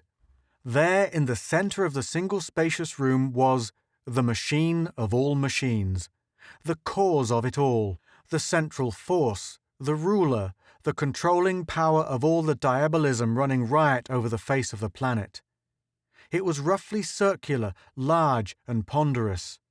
It was bewilderingly complicated, a maze of gears, wheels, switchboards, lights, levers, buttons, tubing, and intricacies beyond my comprehension. There were circular tiers, and on each tier, smaller, separate units moved, performing various tasks, attending switchboards, pressing buttons, pulling levers. The result was a throbbing, rhythmic, purposeful unit. I could imagine invisible waves going out in every direction. I wondered what part of this great machine was vulnerable. Silly thought, no part. Only it, itself. It was the brain.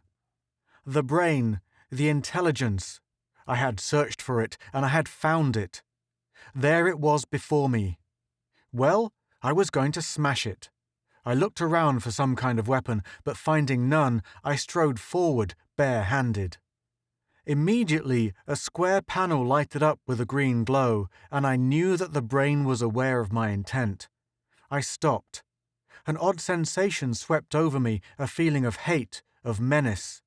It came from the machine, pervaded the air in invisible waves. Nonsense, I thought. It is but a machine, after all. A very complicated one, yes, perhaps even possessed of intelligence. But it only has control over other machines. It cannot harm me. Again, I took a resolute step forward. The feeling of menace became stronger, but I fought back my apprehension and advanced recklessly. I had almost reached the machine when a wall of crackling blue flame leaped from floor to roof. If I had taken one more step, I would have been caught in it. The menace and hate and imagined rage at my escape rolled out from the machine in ponderous, almost tangible waves, engulfing me, and I retreated hastily. I walked back toward the mountains. After all, this was not my world, not my universe. I would soon be so small that my presence amid the machines would be extremely dangerous, and the tops of the mountains was the only safe place.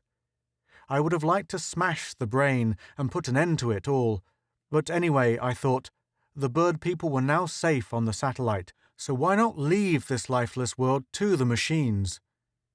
It was twilight when I reached the mountains, and from a high grassy slope, the only peaceful place on the entire planet, I imagined, I looked out upon the plain.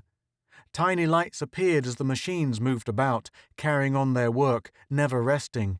The clattering and clanking of them floated faintly up to me and made me glad that I was a safe distance from it all.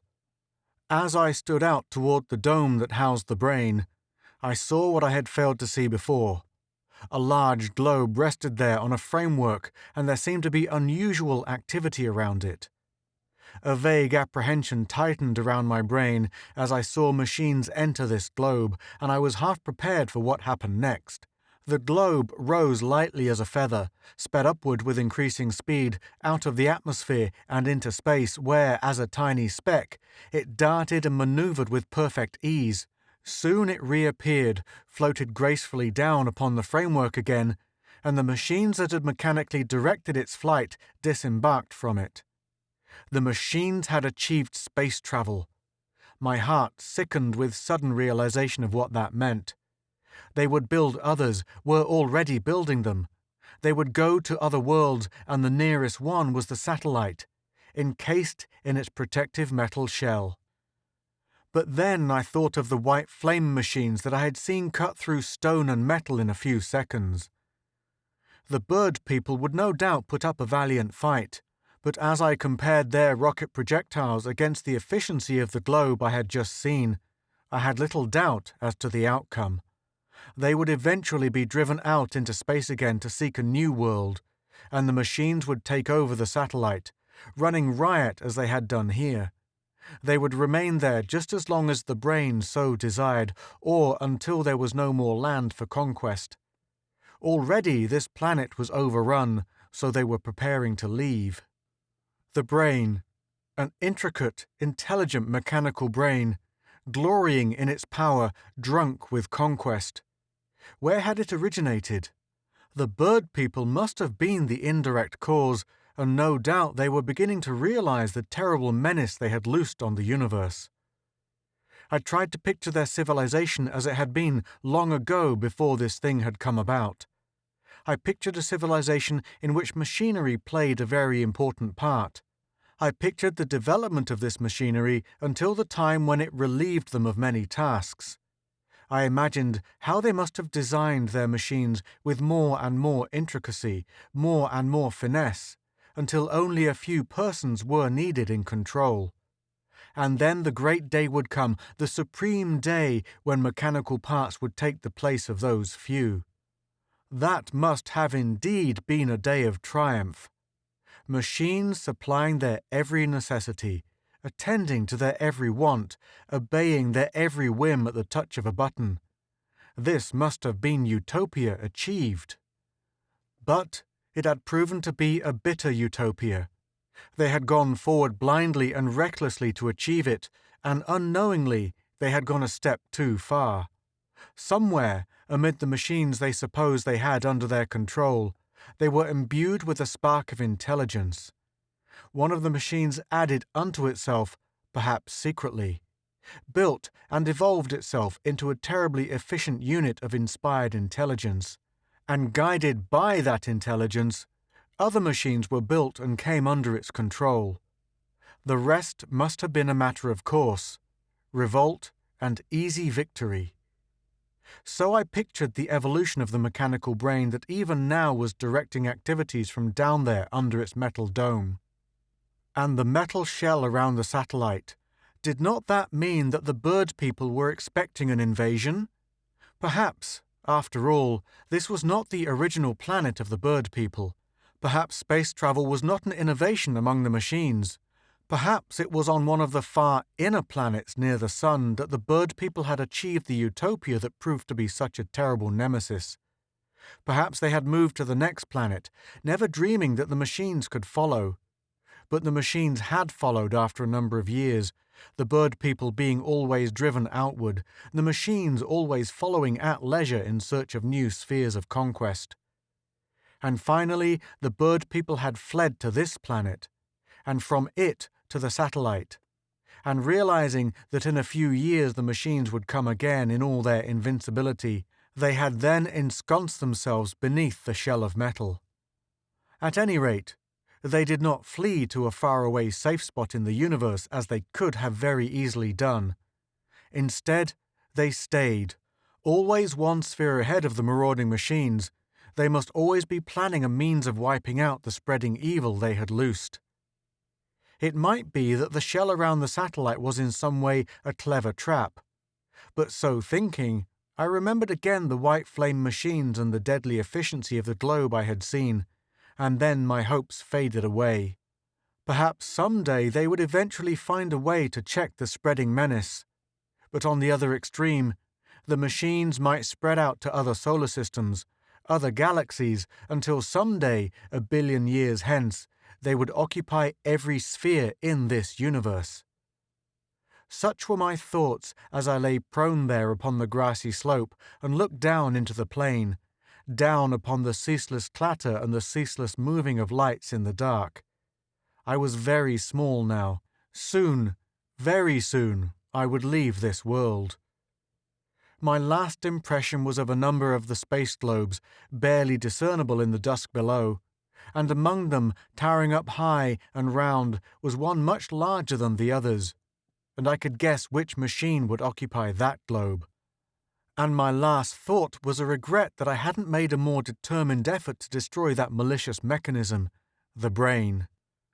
So I passed from this world of machines, the world that was an electron on a grain of sand, that existed on a prehistoric world, that was but an electron on a microscopic slide, that existed on a world that was but an electron in a piece of Rhelium X on the professor's laboratory table.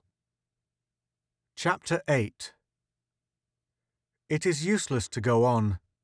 I have neither the time nor the desire to relate in detail all the adventures that have befallen me, the universes I have passed into, the things I have seen and experienced and learned on all the world since I left the planet of the machines. Ever smaller cycles, infinite universes, never ending, each presenting something new, some queer variation of life or intelligence. Life? Intelligence? Terms I once associated with things animate, things protoplasmic and understandable. I find it hard to apply them to all the divergences of shape and form and construction I have encountered. Worlds young, warm, volcanic and steaming, the single cell emerging from the slime of warm oceans to propagate on primordial continents. Other worlds, innumerable. Life divergent in all branches from the single cell. Amorphous globules, amphibian, crustacean, reptilian, plant, insect, bird, mammal, all possible variations of combinations, biological monstrosities indescribable. Other forms beyond any attempt at classification, beyond all reason or comprehension of my puny mind, essences of pure flame, others gaseous, incandescent, and quiescent alike, plant forms encompassing an entire globe, crystalline beings, sentient and reasoning, great shimmering columnar forms, seemingly liquid, defying gravity by some strange power of cohesion, a world of sound vibrations, throbbing, expanding, reverberating in unbroken echoes that nearly drove me crazy, globular brain-like masses utterly disassociated from any material substance, intradimensional beings, all shapes and shapeless, entities utterly incapable of registration upon any of my senses except the sixth, that of instinct.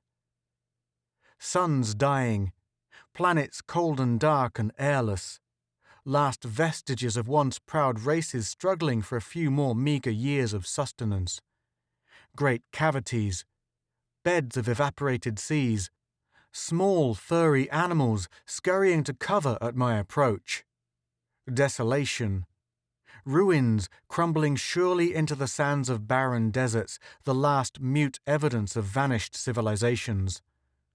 Other worlds afflourished with life, blessed with light and heat, staggering cities, vast populations, ships plying the surface of oceans and others in the air, huge observatories, tremendous strides in the sciences, spaceflight, battle for supremacy of worlds, blasting rays of super-destruction, collision of planets, disruption of solar systems, cosmic annihilation. Light space, a universe with a tenuous, filmy something around it which I burst through. All around me, not the customary blackness of outer space I had known, but light, filled with tiny dots that were globes of darkness, that were burnt-out suns and lifeless planets. Nowhere a shimmering planet, nowhere a flaming sun, only remote specks of black amid the light-satiated emptiness. How many of the infinitely smaller atomic cycles I have passed into, I do not know. I tried to keep count of them at first, but somewhere between 20 and 30 I gave it up, and that was long ago. Each time I would think, this cannot go on forever, it cannot. Surely this next time I must reach the end. But I have not reached the end. Good God, how can there be an end? Worlds composed of atoms, each atom similarly composed. The end would have to be an indestructible solid, and that cannot be. All matter divisible into smaller matter. What keeps me going from insane? I want to go insane. I am tired. A strange tiredness neither of mind nor body. Death would be a welcome release from the endless fate that is mine. But even death is denied me. I have sought it. I have prayed for it and begged for it. But it is not to be. On all the countless worlds I have contacted, the inhabitants were of two distinctions. They were either so low in the state of intelligence that they fled and barricaded themselves against me in superstitious terror, or were so highly intellectual that they recognized me for what I was and welcomed me among them. On all but a few worlds the latter was the case, and it is on these types that I will dwell briefly. These beings, or shapes or monstrosities or essences, were in every case mentally and scientifically far above me. In most cases they had observed me for years as a dark shadow looming beyond the farthest stars, blotting out certain star fields and nebulae. And always when I came to their world they welcomed me with scientific enthusiasm. Always they were puzzled as to my steady shrinking, and always, when they learned of my origin and the manner of my being there, they were surprised and excited. In most cases, gratification was apparent when they learned definitely that there were indeed great ultra-macrocosmic universes. It seemed that all of them had long held the theory that such was the case. On most of the worlds, too, the beings, or entities, or whatever the case might be, were surprised that the professor, one of my fellow creatures, had invented such a marvelous vitalized element as shrinks.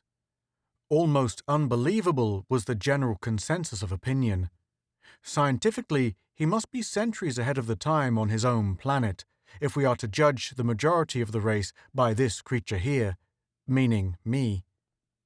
In spite of the fact that on nearly every world I was looked upon as mentally inferior, they conversed with me, and I with them, by various of their methods, in most cases different variations of telepathy. They learned in minute detail and with much interest all of my past experiences in other universes. They answered all of my questions and explained many things besides, about their own universe and world and civilization and scientific achievements, most of which were completely beyond my comprehension, so alien were they in nature. And of all the intra-universal beings I have had converse with, the strangest were those essences who dwelt in outer space as well as on various planets, identifiable to me only as vague blots of emptiness, total absences of light or colour or substance, who impressed upon me the fact that they were pure intelligences, far above and superior to any material plane, but who professed an interest in me, bearing me with them to various planets, revealing many things and treating me very kindly. During my sojourn with them, I learned from experience the total subservience of matter to influences of mind. On a giant mountainous world, I stepped out upon a thin beam of light stretched between two crags, and willed with all my consciousness that I would not fall, and I did not. I have learned many things. I know that my mind is much sharper, more penetrative, more grasping than ever before, and vast fields of wonder and knowledge lie before me in other universes yet to come. But in spite of this, I am ready for it all to end. This strange tiredness that is upon me, I cannot understand it. Perhaps some invisible radiation in empty space is satiating me with this tiredness. Perhaps it is only that I am very lonely. How very far away I am from my own tiny sphere. Millions upon millions, trillions upon trillions of light years. Light years, light cannot measure the distance. And yet it is no distance. I am in a block of metal on the professor's laboratory table. Yet how far away into space and time I have gone. Years have passed, years far beyond my normal lifespan. I am eternal. Yes, eternal life, that men have dreamed of, prayed for, sought after, is mine, and I dream and pray and seek for death. Death. All the strange beings I have seen and conversed with have denied it. I have implored many of them to release me painlessly and for all time, but to no avail. Many of them were possessed of the scientific means to stop my steady shrinkage, but they would not stop it. None of them would hinder me. None of them would tamper with the things that were. Why? Always I asked them why, and they would not answer. But I need no answer. I think I understand. These beings of science realize that such an entity as myself should never be. That I am a blasphemy upon all creation and beyond all reason. They realized that eternal life is a terrible thing, a thing not to be desired. And as punishment for delving into secrets never meant to be revealed, none of them will release me from my fate. Perhaps they are right, but oh, it is cruel. Cruel. The fault is not mine. I am here against my own will.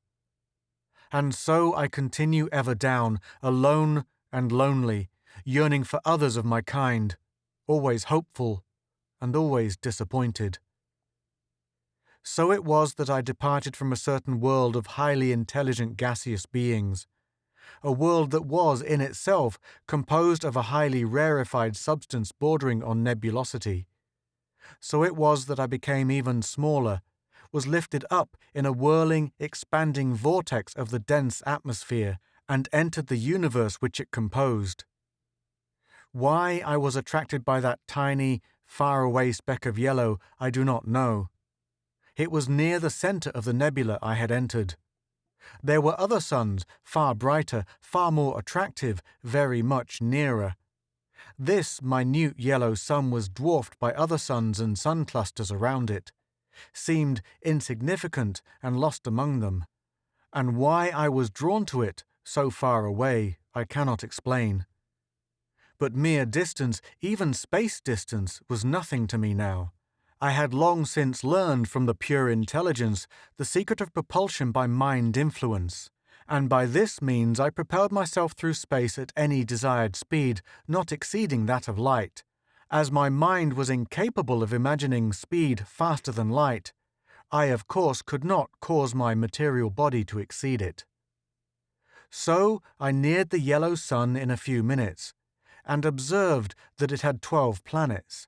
And as I was far too large to yet land on any sphere, I wandered far among other suns, observing the haphazard construction of this universe, but never losing sight of the small yellow sun that had so intrigued me. And at last, much smaller, I returned to it. And of all the 12 planets, one was particularly attractive to me. It was a tiny blue one. It made not much difference where I landed, so why should I have picked it from among the others? Perhaps only a whim, but I think the true reason was because of its constant pale blue twinkling, as though it were beckoning me, inviting me to come to it. It was an unexplainable phenomenon. None of the others did that. So I moved closer to the orbit of the blue planet and landed upon it. As usual, I didn't move from where I stood for a time until I could view the surrounding terrain, and then I observed that I had landed in a great lake, a chain of lakes. A short distance to my left was a city miles wide, a great part of which was inundated by the flood I had caused. Very carefully, so as not to cause further tidal waves, I stepped from the lake to solid ground, and the waters receded somewhat. Soon I saw a group of 5 machines flying toward me. Each of them had 2 wings held stiffly at right angles to the body. Looking around me, I saw others of these machines winging toward me from every direction, always in groups of 5 in V formation. When they had come very close, they began to dart and swoop in a most peculiar manner. From them came sharp staccato sounds, and I felt the impact of many tiny pellets upon my skin. These beings were very warlike, I thought, or else very excitable.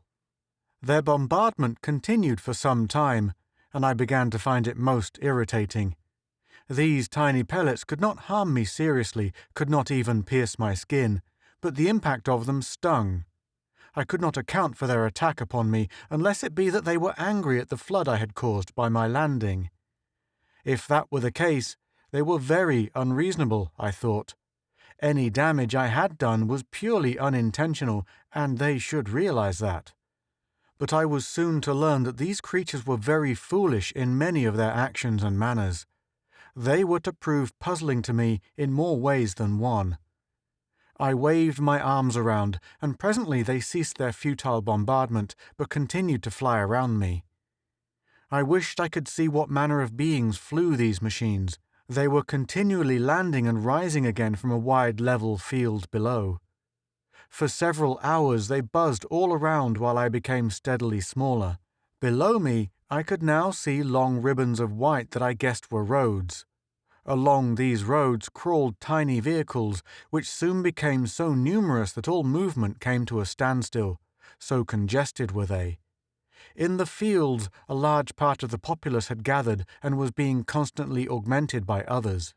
At last I was sufficiently small so that I could make out closer details, and I looked more intently at the beings who inhabited this world.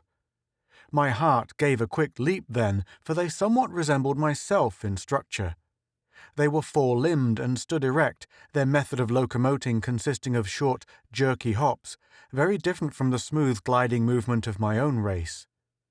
Their general features were somewhat different too, seemed grotesque to me, but the only main difference between them and myself was that their bodies were somewhat more columnar, roughly oval in shape and very thin, I would say almost frail.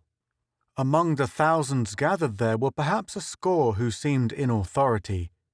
They rode upon the backs of clumsy-looking, four-footed animals, and seemed to have difficulty in keeping the excited crowd under control. I, of course, was the centre of their excitement. My presence seemed to have caused more consternation here than upon any other world.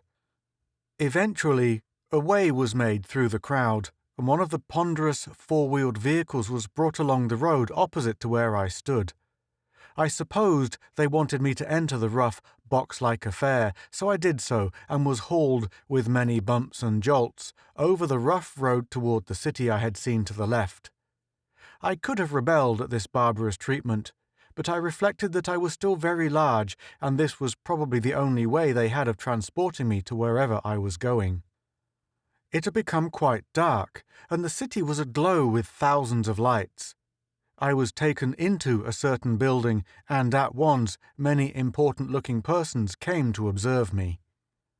I have stated that my mind had become much more penetrative than ever before, so I was not surprised to learn that I could read many of the thoughts of these persons without much difficulty.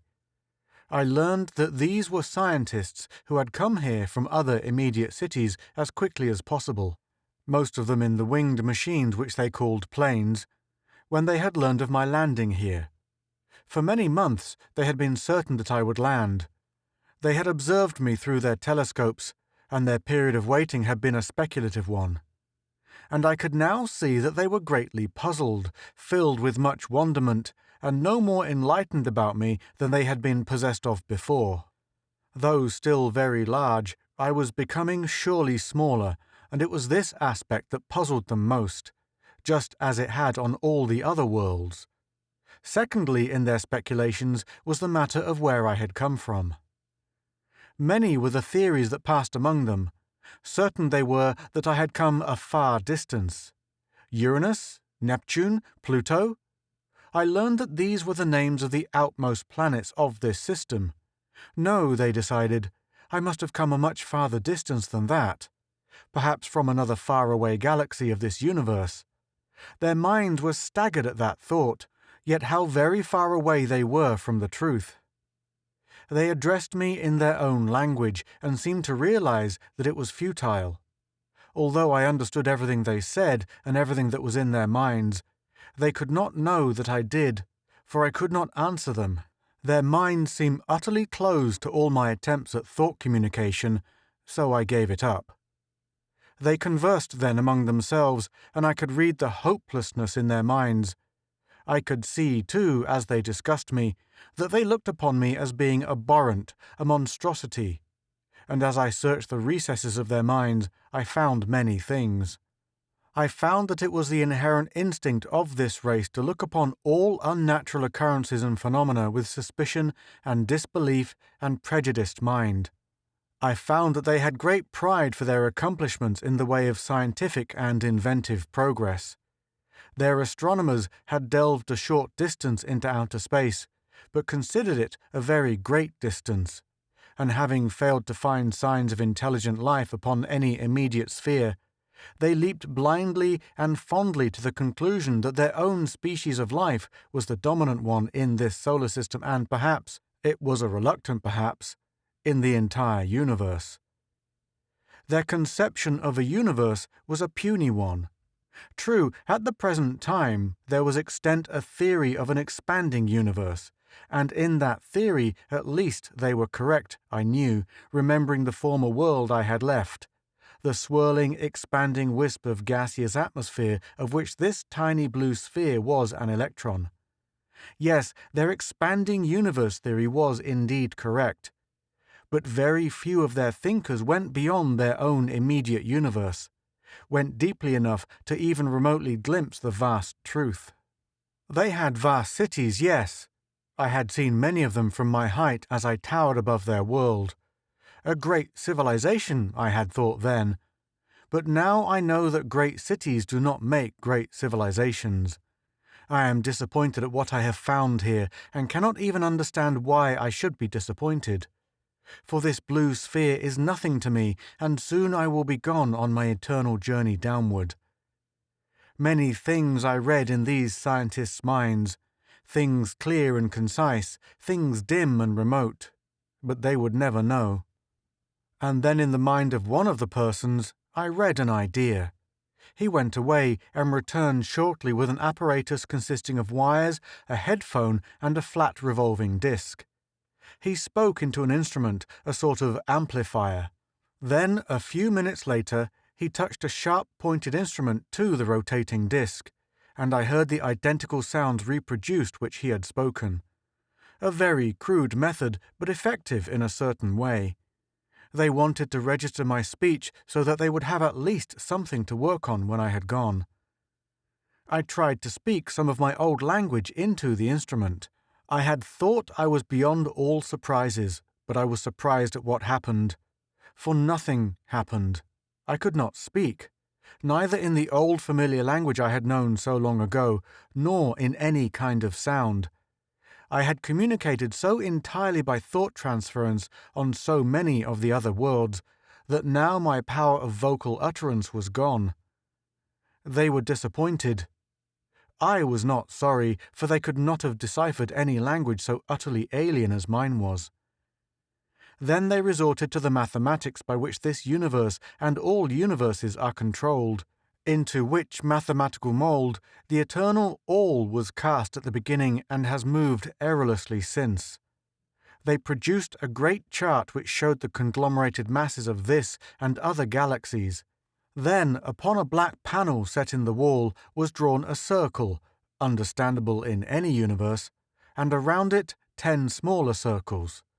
This was evidently their solar system, though I could not understand why they drew but 10 circles when I had seen 12 planets from outer space.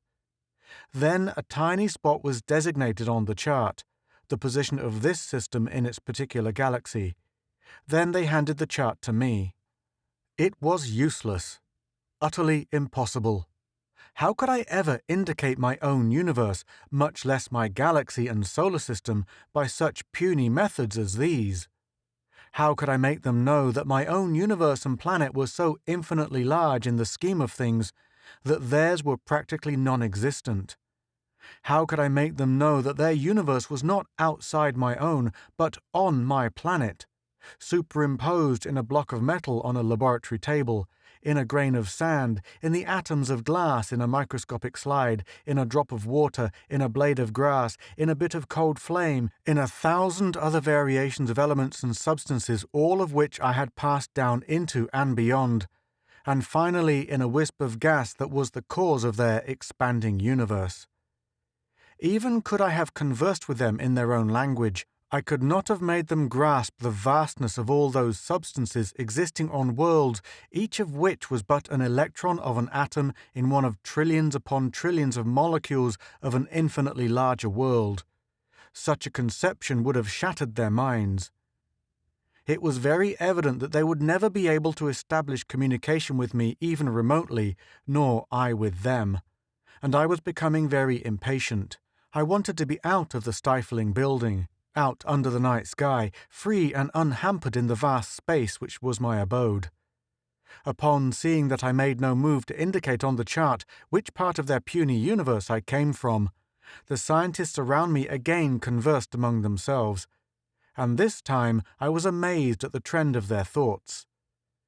For the conclusion which they had reached was that I was some freak of outer space which had somehow wandered here, and that my place in the scale of evolution was too far below their own for them to establish ideas with me either by spoken language, of which they concluded I had none, or by signs, which I was apparently too barbaric to understand. This was their unanimous conclusion.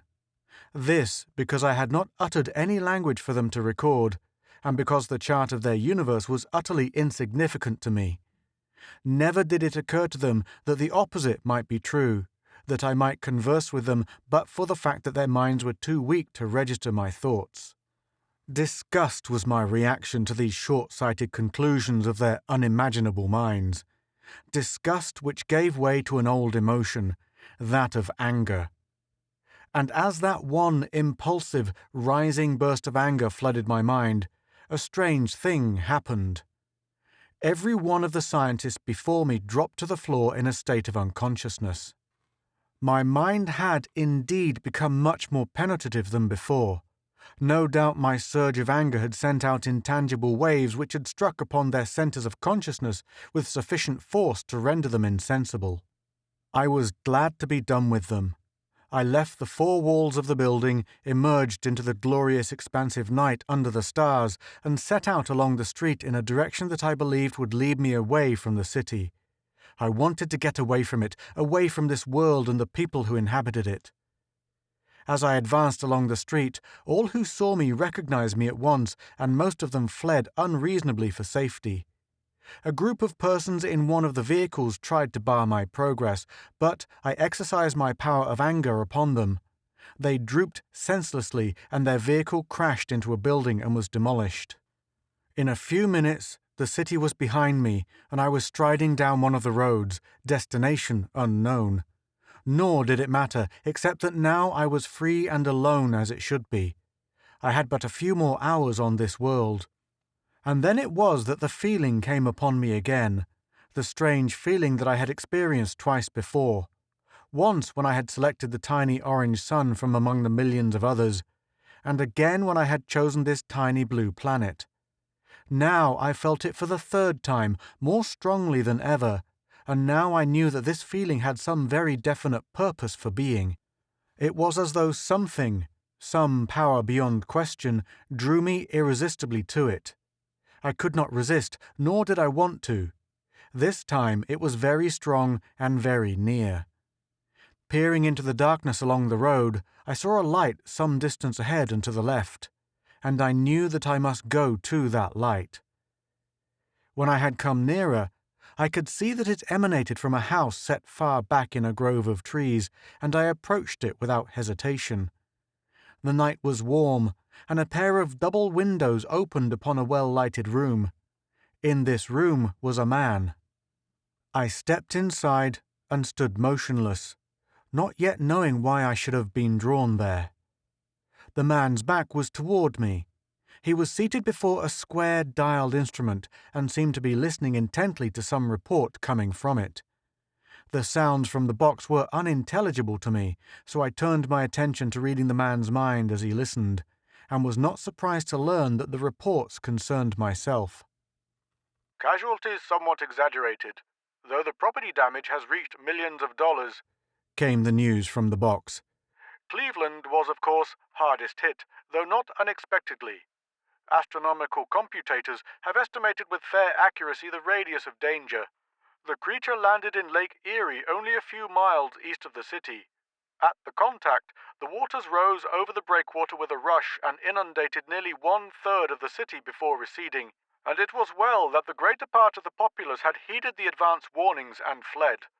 All lake towns in the vicinity have reported heavy property damage, and cities as far east as Erie and as far west as Toledo have reported high flood waters. All available government combat planes were rushed to the scene in case the creature should show signs of hostility. Scientific men who have awaited the thing's landing for months immediately chartered planes for Cleveland.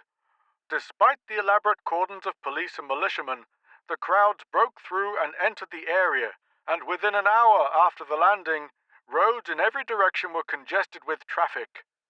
For several hours, scientists circled and examined the creature in planes while its unbelievable shrinkage continued. The only report we have from them is that, aside from the contour of its great bell-shaped torso, the creature is quite amazingly correct anatomically.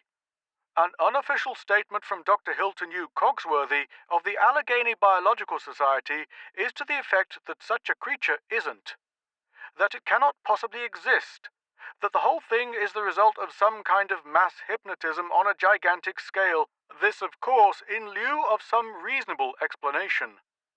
Many persons would like to believe the mass hypnotism theory, and many always will, but those who have seen it and taken photographs of it from every angle know that it does exist and that its steady shrinking goes on. Professor James L. Harvey of Miami University has suffered a stroke of temporary insanity and is under the care of physicians. The habitual curiosity seekers who flock to the scene are apparently more hardened. The latest report is that the creature, still very large, has been transported under heavy guard to the Cleveland Institute of Scientific Research, where is gathered every scientist of note east of the Mississippi. Stand by for further news flashes. The voice from the box ceased, and as I continued to read the mind of the man whose back was toward me, I saw that he was deeply absorbed in the news he had heard. And the mind of this person was something of a puzzle to me. He was above the average intelligence of those on this world, and was possessed of a certain amount of fundamental scientific knowledge, but I could see immediately that his was not a scientifically trained mind. By profession, he was a writer, one who recorded fictitious happenings in the written language so that others might absorb and enjoy them. And as I probed into his mind, I was amazed at the depth of his imagination there, a trait almost wholly lacking in those others I had encountered, the scientists. And I knew that at last here was one with whose mind I might contact. Here was one who was different from the others, who went deeper, who seemed on the very edge of the truth. Here was one who thought, "This strange creature which has landed here, alien to anything we have ever known, might it not be alien even to our universe? The strange shrinking. From that phenomenon alone, we might conclude that it has come an inconceivable distance.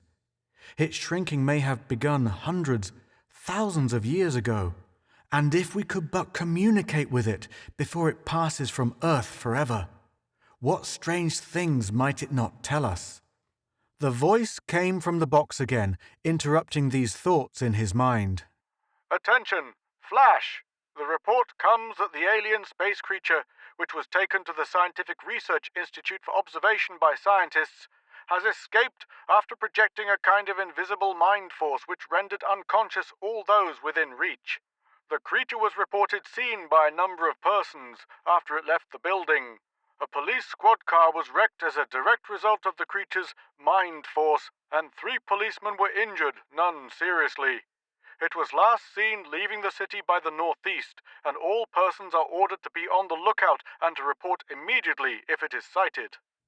Again the report from the box ceased, and again I probed into the man's mind, this time deeper, hoping to establish a contact with it which could allow for thought communication. I must have at least aroused some hidden mind instinct, for he whirled to face me, overturning his chair. Surprise was on his face, and something in his eyes that must have been fear. "Do not be alarmed," I flashed. "Be seated again." I could see that his mind had not received my thought, but he must have known from my manner that I meant no harm, for he resumed his seat. I advanced further into the room, standing before him. The fear had gone out of his eyes, and he only sat tensely staring at me, his hands gripping the arms of the chair. "I know that you would like to learn things about myself," I telepathed. "Things which those others, your scientists, would have liked to know." Reading his mind, I could see that he had not received the thought, so I probed even deeper and again flashed the same thought. This time he did receive it, and there was an answering light in his eyes. He said, "Yes," aloud. "Those others, your scientists," I went on, "would never have believed nor even understood my story, even if their minds were of the type to receive my thoughts, which they are not." He received and comprehended that thought too, but I could see that this was a great strain on his mind and could not go on for long. "Yours is the only mind I have encountered here with which I could establish thought," I continued, "but even now it is becoming weakened under the unaccustomed strain. I wish to leave my record and story with you, but it cannot be by this means. I can put your mind under a hypnotic influence and impress my thoughts upon your subconscious mind, if you have some means of recording them. But you must hurry. I have only a few more hours here at the most, and in your entire lifetime it will be impossible for you to record all that I could tell." I could read doubt in his mind, but only for one instant did he hesitate. Then he rose and went to a table where there was a pile of smooth white paper and a sharp-pointed instrument, pen, for recording my thoughts in words of his own language. "I am ready," was the thought in his mind.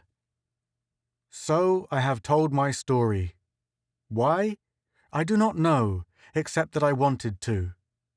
Of all the universes I have passed into, only on this blue sphere have I found creatures even remotely resembling myself, and they are a disappointment.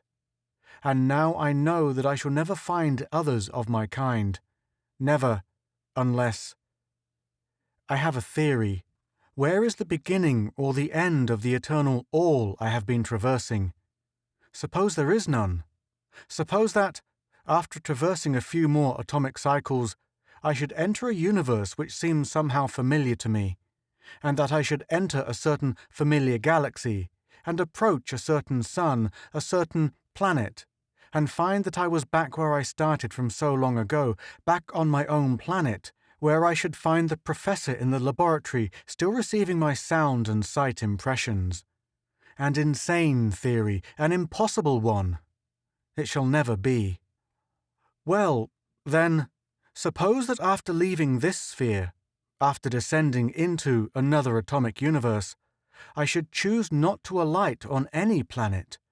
Suppose I should remain in empty space, my size constantly diminishing.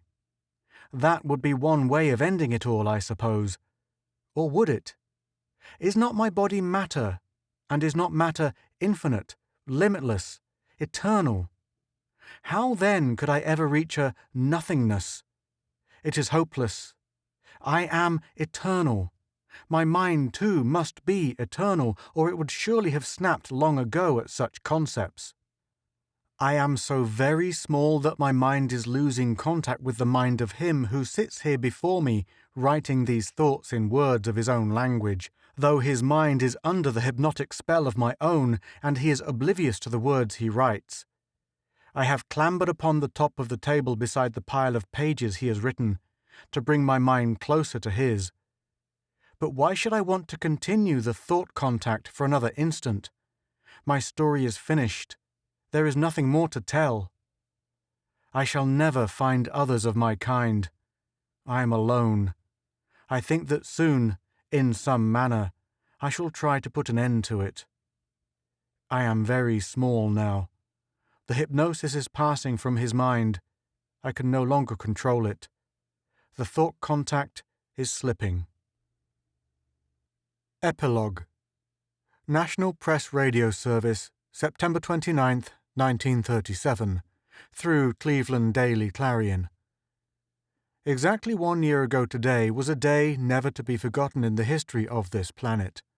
On that day, a strange visitor arrived and departed.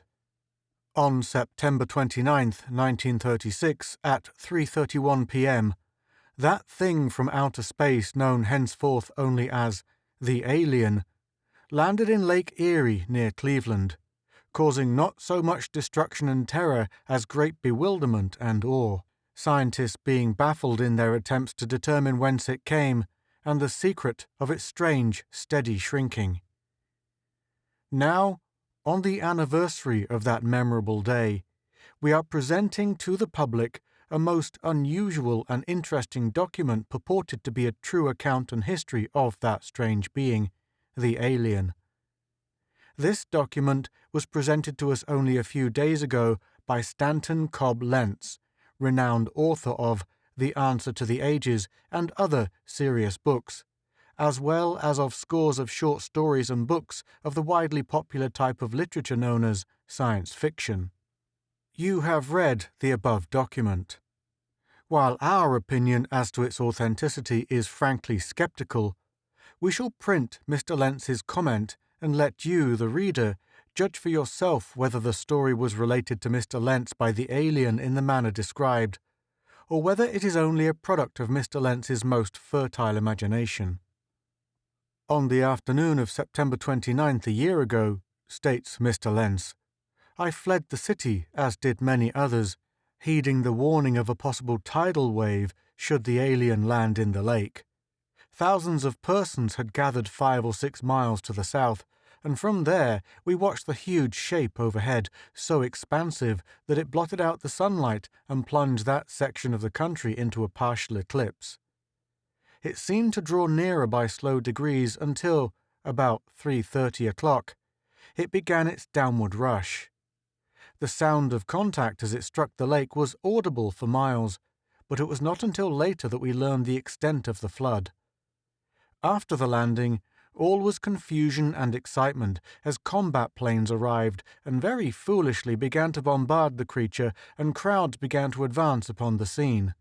The entire countryside being in such crowded turmoil, it took me several difficult hours to return to my home. There I listened to the varied reports of the happenings of the past several hours. When I had that strange feeling that someone was behind me, and when I whirled to see the alien standing there in the room, I do not presume to say that I was not scared. I was very much scared. I had seen the alien when it was 500 or 600 feet tall, but that had been from afar. Now it was only 10 or 11 feet tall, but was standing right before me. But my scaredness was only momentary, for something seemed to enter and calm my mind. Then, although there was no audible sound, I became aware of the thought, I know that you would like to learn things about myself, things which those others, your scientists, would have liked to know. This was mental telepathy. I had often used the theory in my stories, but never had I dreamed that I would experience such a medium of thought in real fact. But here it was. Those others, your scientists, came the next thought, would never have believed nor even understood my story, even if their minds were of the type to receive my thoughts, which they are not. And then I began to feel a strain upon my mind, and knew that I could not stand much more of it. Then came the thought that he would relate his story through my subconscious mind, if I had some means of recording it in my own language. For an instant I hesitated, and then I realized that time was fleeing, and never again would I have such an opportunity as this. I went to my desk, where only that morning I had been working on a manuscript. There was paper and ink in plenty. My last impression was of some force seeming to spread over my mind, then a terrific dizziness, and the ceiling seemed to crash upon me. No time at all had seemed to elapse when my mind regained its normal faculties. But before me on the desk was a pile of manuscript paper closely written in my own longhand. And, what many persons will find it hard to believe, standing upon that pile of written paper upon my desktop was the alien, now scarcely 2 inches in height, and steadily and surely diminishing. In utter fascination, I watched the transformation that was taking place before my eyes, watched until the alien had become entirely invisible, had descended down into the topmost sheet of paper there on my desk. Now I realize that the foregoing document and my explanation of it will be received in many ways. I have waited a full year before making it public. Accept it now as fiction, if you wish. There may be some few who will see the truth of it, or at least the possibility. But the vast majority will leap at once to the conclusion that the whole thing is a concoction of my own imagination. That, taking advantage of the aliens landing on this planet, I wrote the story to fit the occasion, very appropriately using the alien as the main theme. To many, this will seem all the more to be true, in face of the fact that in most of my science fiction stories I have poked ridicule and derision and satire at mankind and all its high-vaunted science and civilization and achievements. Always more or less with my tongue in my cheek, however, as the expression has it. And then along comes this alien, takes a look at us, and concludes that he is very disappointed, not to mention disgusted. However, I wish to present a few facts to help substantiate the authenticity of the script.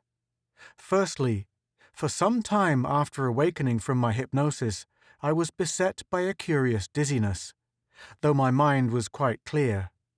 Shortly after the alien had disappeared, I called my physician, Dr. C. M. Rollins.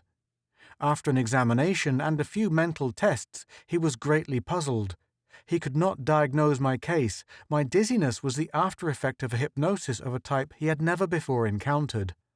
I offered no explanation except to say that I had not been feeling well for the past several days. Secondly, the muscles of my right hand were so cramped from the long period of steady writing that I could not open my fingers. As an explanation, I said that I had been writing for hours on the final chapters of my latest book, and Dr. Rollins said, "Man, you must be crazy." The process of relaxing the muscles was painful. Upon my request, Dr. Rollins will vouch for the truth of the above statements. Thirdly, when I read the manuscript, the writing was easily recognizable as my own free, swinging longhand up to the last few paragraphs, when the writing became shaky, the last few words terminating in an almost undecipherable scrawl as the alien's contact with my mind slipped away. Fourthly, I presented the manuscript to Mr. Howard A. Byerson, fiction editor of the National Newspaper Syndicate Service, and at once he misunderstood the entire idea. "I have read your story, Mr. Lentz," he said a few days later, "and it certainly comes at an appropriate time, right on the anniversary of the alien's landing. A neat idea about the origin of the alien, but a bit far-fetched. Now, let's see about the price. Of course, we shall syndicate your story through our national newspaper chain and—" "You have the wrong idea," I said. "It is not a story, but a true history of the alien as related to me by the alien, and I wish that fact emphasized. If necessary, I will write a letter of explanation to be published with the manuscript. And I am not selling you the publication rights. I am merely giving you the document as the quickest and surest way of presenting it to the public." "But surely you are not serious? An appropriate story by Stanton Cobb Lentz on the eve of the anniversary of the alien's landing is a scoop, and you—" "I do not ask and will not take a cent for the document," I said. "You have it now. It is yours, so do with it as you see fit." A memory that will live with me always is the sight of the alien as last seen by me, as last seen on this earth, as it disappeared into infinite smallness there upon my desk, waving two arms upward as if in farewell. And whether the above true account and history of the alien be received as such, or as fiction, there can be no doubt that on a not far-off September, a thing from some infinite sphere above landed on this earth and departed. You have been listening to He Who Shrank by Henry Hass, performed by Paul Lawley Jones.